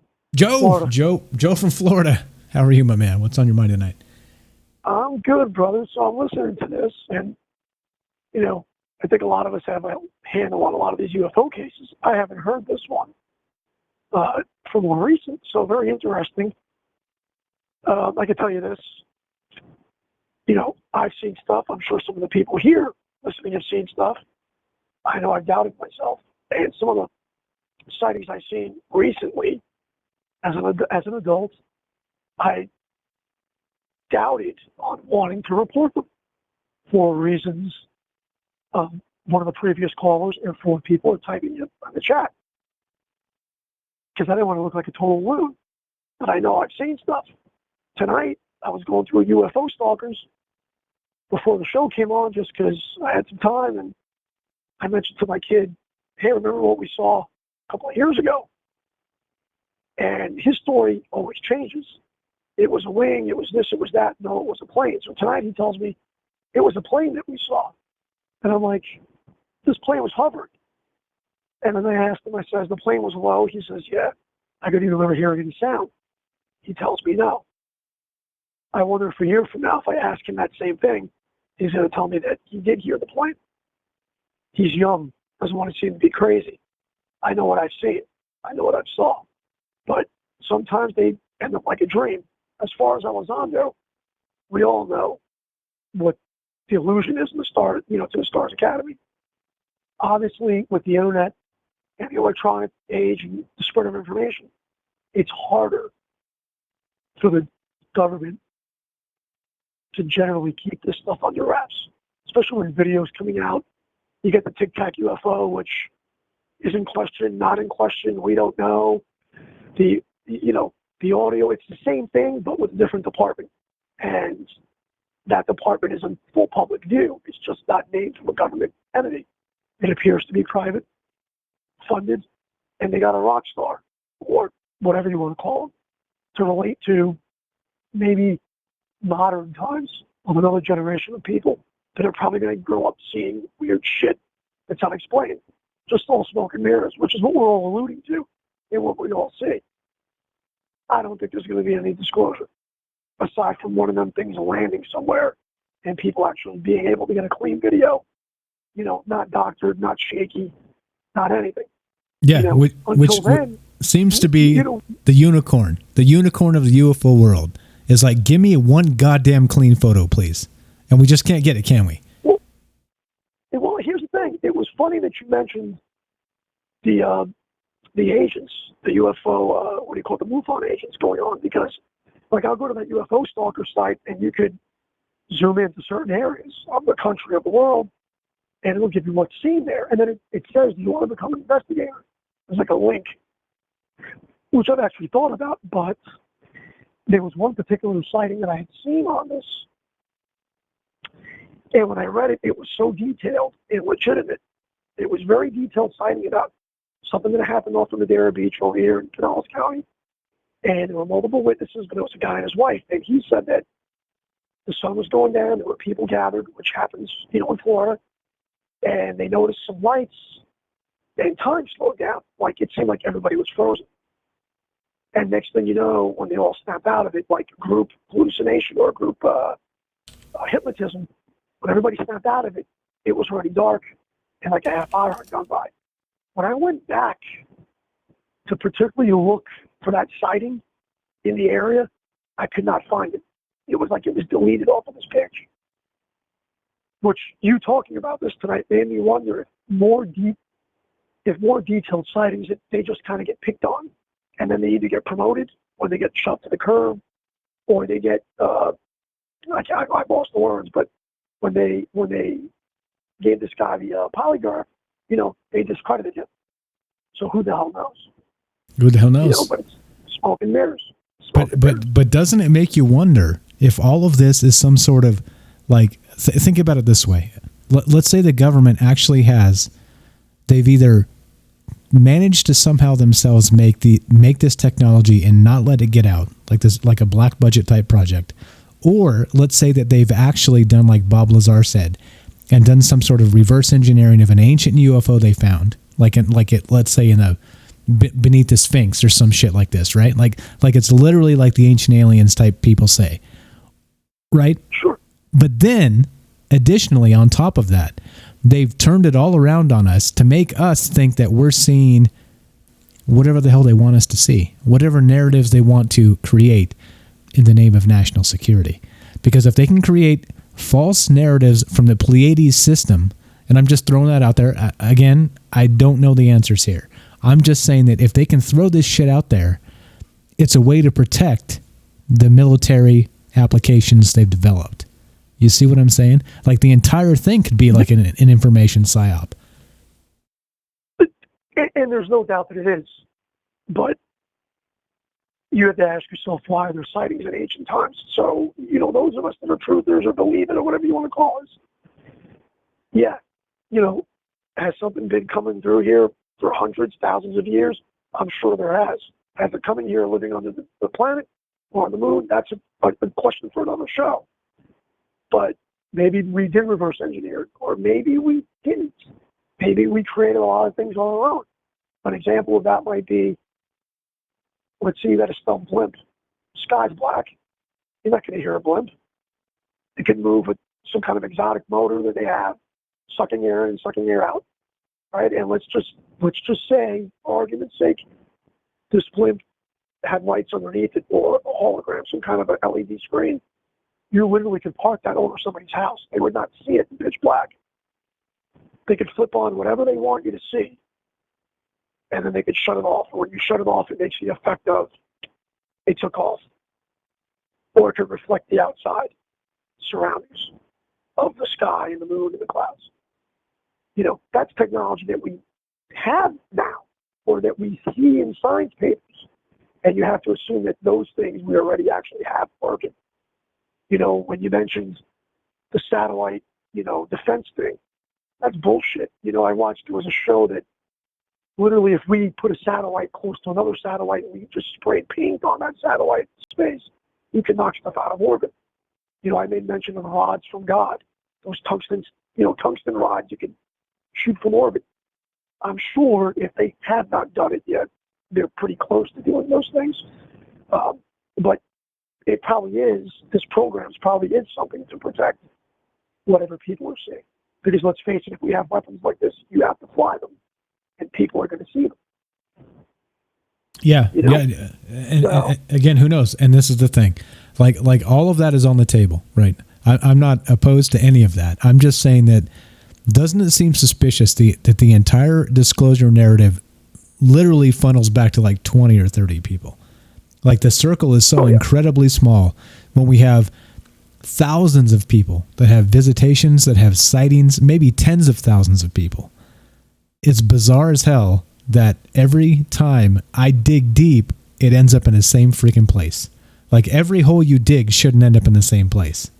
And that's what we keep ending up, man. It makes me suspicious, drives me nuts. It's consolidation. It's consolidation. And what drives me nuts is it's private industry. Not that public or private industry is going to disclose it, but it's private industry. And let's say, God forbid, they did get some crazy secrets. What the fuck are they going to do with it? You know, what are they going to do with it? Yeah. Yeah. So yeah, you're right. I mean, you're right. It's a total screen. I think we all know that. We all do. But to the casual observer, you know, as a psyop, of course, you know, you could say that. You know, they might be able to make some kind of big cover story. Again, that could be, you know, the Tic Tac UFO again, how that looked legitimate. You know, I didn't go crazy with that one, but then you hear other things. So what's the truth? What's the truth again? What's the truth? What's the truth in real news? What's the truth in UFO news? Let's just discredit everybody and second guess yourself. So on that note, have a good night. On that note, thanks for staying up with us, Joe. You're the best, my man. Prayers for you. Stay safe out there, okay? Will do. Bye. Thanks a lot, man. Have a good night. Joe from Florida, our resident funeral home director, part of the invisible process that things happen and nobody ever sees. He's out there on the front lines. God bless you, my man, and your family. Stay safe, and everybody else out there too. But okay, so now at the end of this, let's see if there are any more like pertinent clips we have to play. I think I made the point, right? Now this is the problem, right, with a show like this. This is the problem, okay? Like it's not like a 3-minute clickbait video where I'm like, oh my God, MUFON, Bigelow, the CIA, right? To the stars. Like I literally made that whole connection tonight. Okay. It just took 3 hours to get there because there's information that you need to put out there to make the connection. You see? So by limiting with commercials and, scheduled broadcasts and these types of things, we're literally limiting our own information. And, we aim for 2 hours. Like, literally, this show is supposed to be 2 hours. But recently, we've been going 3. You know why? Because there's too much information. You have to go through it. You have to talk about it. You have to look at point by point by point by point. And sometimes, more often than not, you end up in a space where you're like, what the hell? How did I get here? Like, literally, we're back where we started. Like, this is a big circle. And that's what happened tonight. So anyway, let me make sure we have nothing else to play. Jim Semivin, the guy's name. CIA operative to the Stars Academy. We did the Bigelow, we did the government, we did the witnesses. Yeah, we're good. I think we're good. I think we don't have to add any more. We got a few more clips to play, but they're kind of not relevant to the points here. The points are made. The points are made. So anyway, at the end of this, ask yourself, what do you believe? We have a situation where we have an individual in North Carolina that saw 3 glowing lights, had 4 hours of missing time. Says he actually saw 4, through hypnotic regression, saw 4 7-foot tall, skinny aliens, right? He was in some sort of circular dark room, which sounds like an abduction experience. And then his son saw 2 additional smaller aliens while he was out searching for him during those four missing hours. And they continue to see aliens and some sort of visitations continually. And all kinds of weird shit.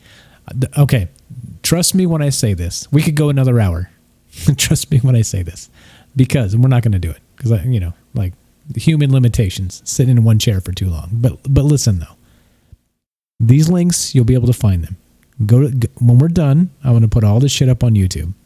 Go to the bottom, the comments, or not the comments, the description box on YouTube. All the links will be there. And trust me, there's some footage of orbs. There's some footage of trees spontaneously catching fire, right? They put this tree out 3 times in the same night, and it continues to burn, like the burning bush, like biblical burning bush type shit.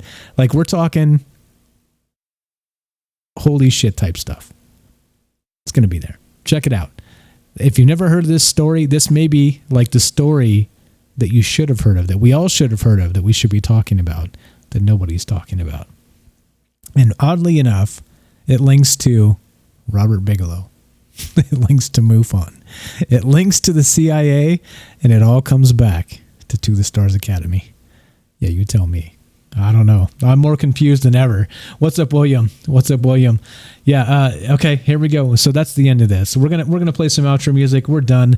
Like I said, these go long because sometimes the information can't be like spit out in like a 9-minute segment, right? Like you get these podcasts that go 20 minutes. How can you even do anything in 20 minutes, for crying out loud? You have to perfectly curate every damn word. How is that possible, guys? I'm just not like that. Anyway. Thanks for sticking with us. Thanks for sharing. Thanks for all the good stuff. Thanks for participating. Thanks for all the great calls. You guys are all amazing. I'm going to do this right now. You know what this is? It's this. And that's the outro music, which means we're done. You're listening to Troubled Minds Radio. I'm your host, Michael Strange. And I don't even know what to think anymore. I think Troubled Minds is 2 years later. 2 years deep we've been in this game. And I think Troubled Minds, the name itself, is more pertinent than ever. Because I don't even know what to believe anymore. The more you look, the more you're confused. At least I am. But at least we have the freedom and the autonomy to ask these questions anyway. They're not popular. They're not pushed by the mainstream. It doesn't matter. We're doing it anyway. We're doing it anyway. You guys are the best. Thanks for sticking with us. We know it's a long show. It's always been a long show. It's getting longer and longer. It's not intentional, but holy crying out loud. Look at the information. It just keeps coming. It just keeps coming. In any case, we're at the end. Thanks again. You guys are the best. Let us know. Let us know. No, not let us know. Let your friends know. Let your family know. Tell them to come here. Tell them to be here when we go live. Tell them to contribute. Tell them to listen. We're not telling you what to think. This isn't one of those brainwashing cults. The blue chickens or none of that shit. I don't know anything about that. What I do know is somebody somewhere is lying to us. That's what I know. That's a fact. That's all I know. And so together, hopefully, we'll get to the bottom of it. And there we go. There we go. You guys are the best. And we're done. We'll see you on Tuesday night. Have a great weekend, guys. Stay safe. Take care of each other. Be good to each other. And we'll see you on Tuesday. And John says, did you ever consider doing a production show? Maybe once a week or once a month? Yeah, man. Like, I think the thing is, there's a ton. We could do a ton. We got some stuff coming with Ash. We got some collaboration stuff with Ash going on. It's coming, and I'm hoping to do some other extra stuff too. So it all depends, right? It's about time. It's about paying the bills. It's about balancing this and balancing that. So stay tuned. More important, tell everybody about this and tell them to be here for this. It's important. I think it's important. You think it's important. Let's do it. You guys are amazing. One more time, thanks for sticking with us. Thanks for all the support. Thanks for all the comments. Thanks for all the great calls. Much love. Be good. Be good to each other. Be good to yourselves. And as I drop my headphones in at the end, from our troubled minds to yours, have a great night.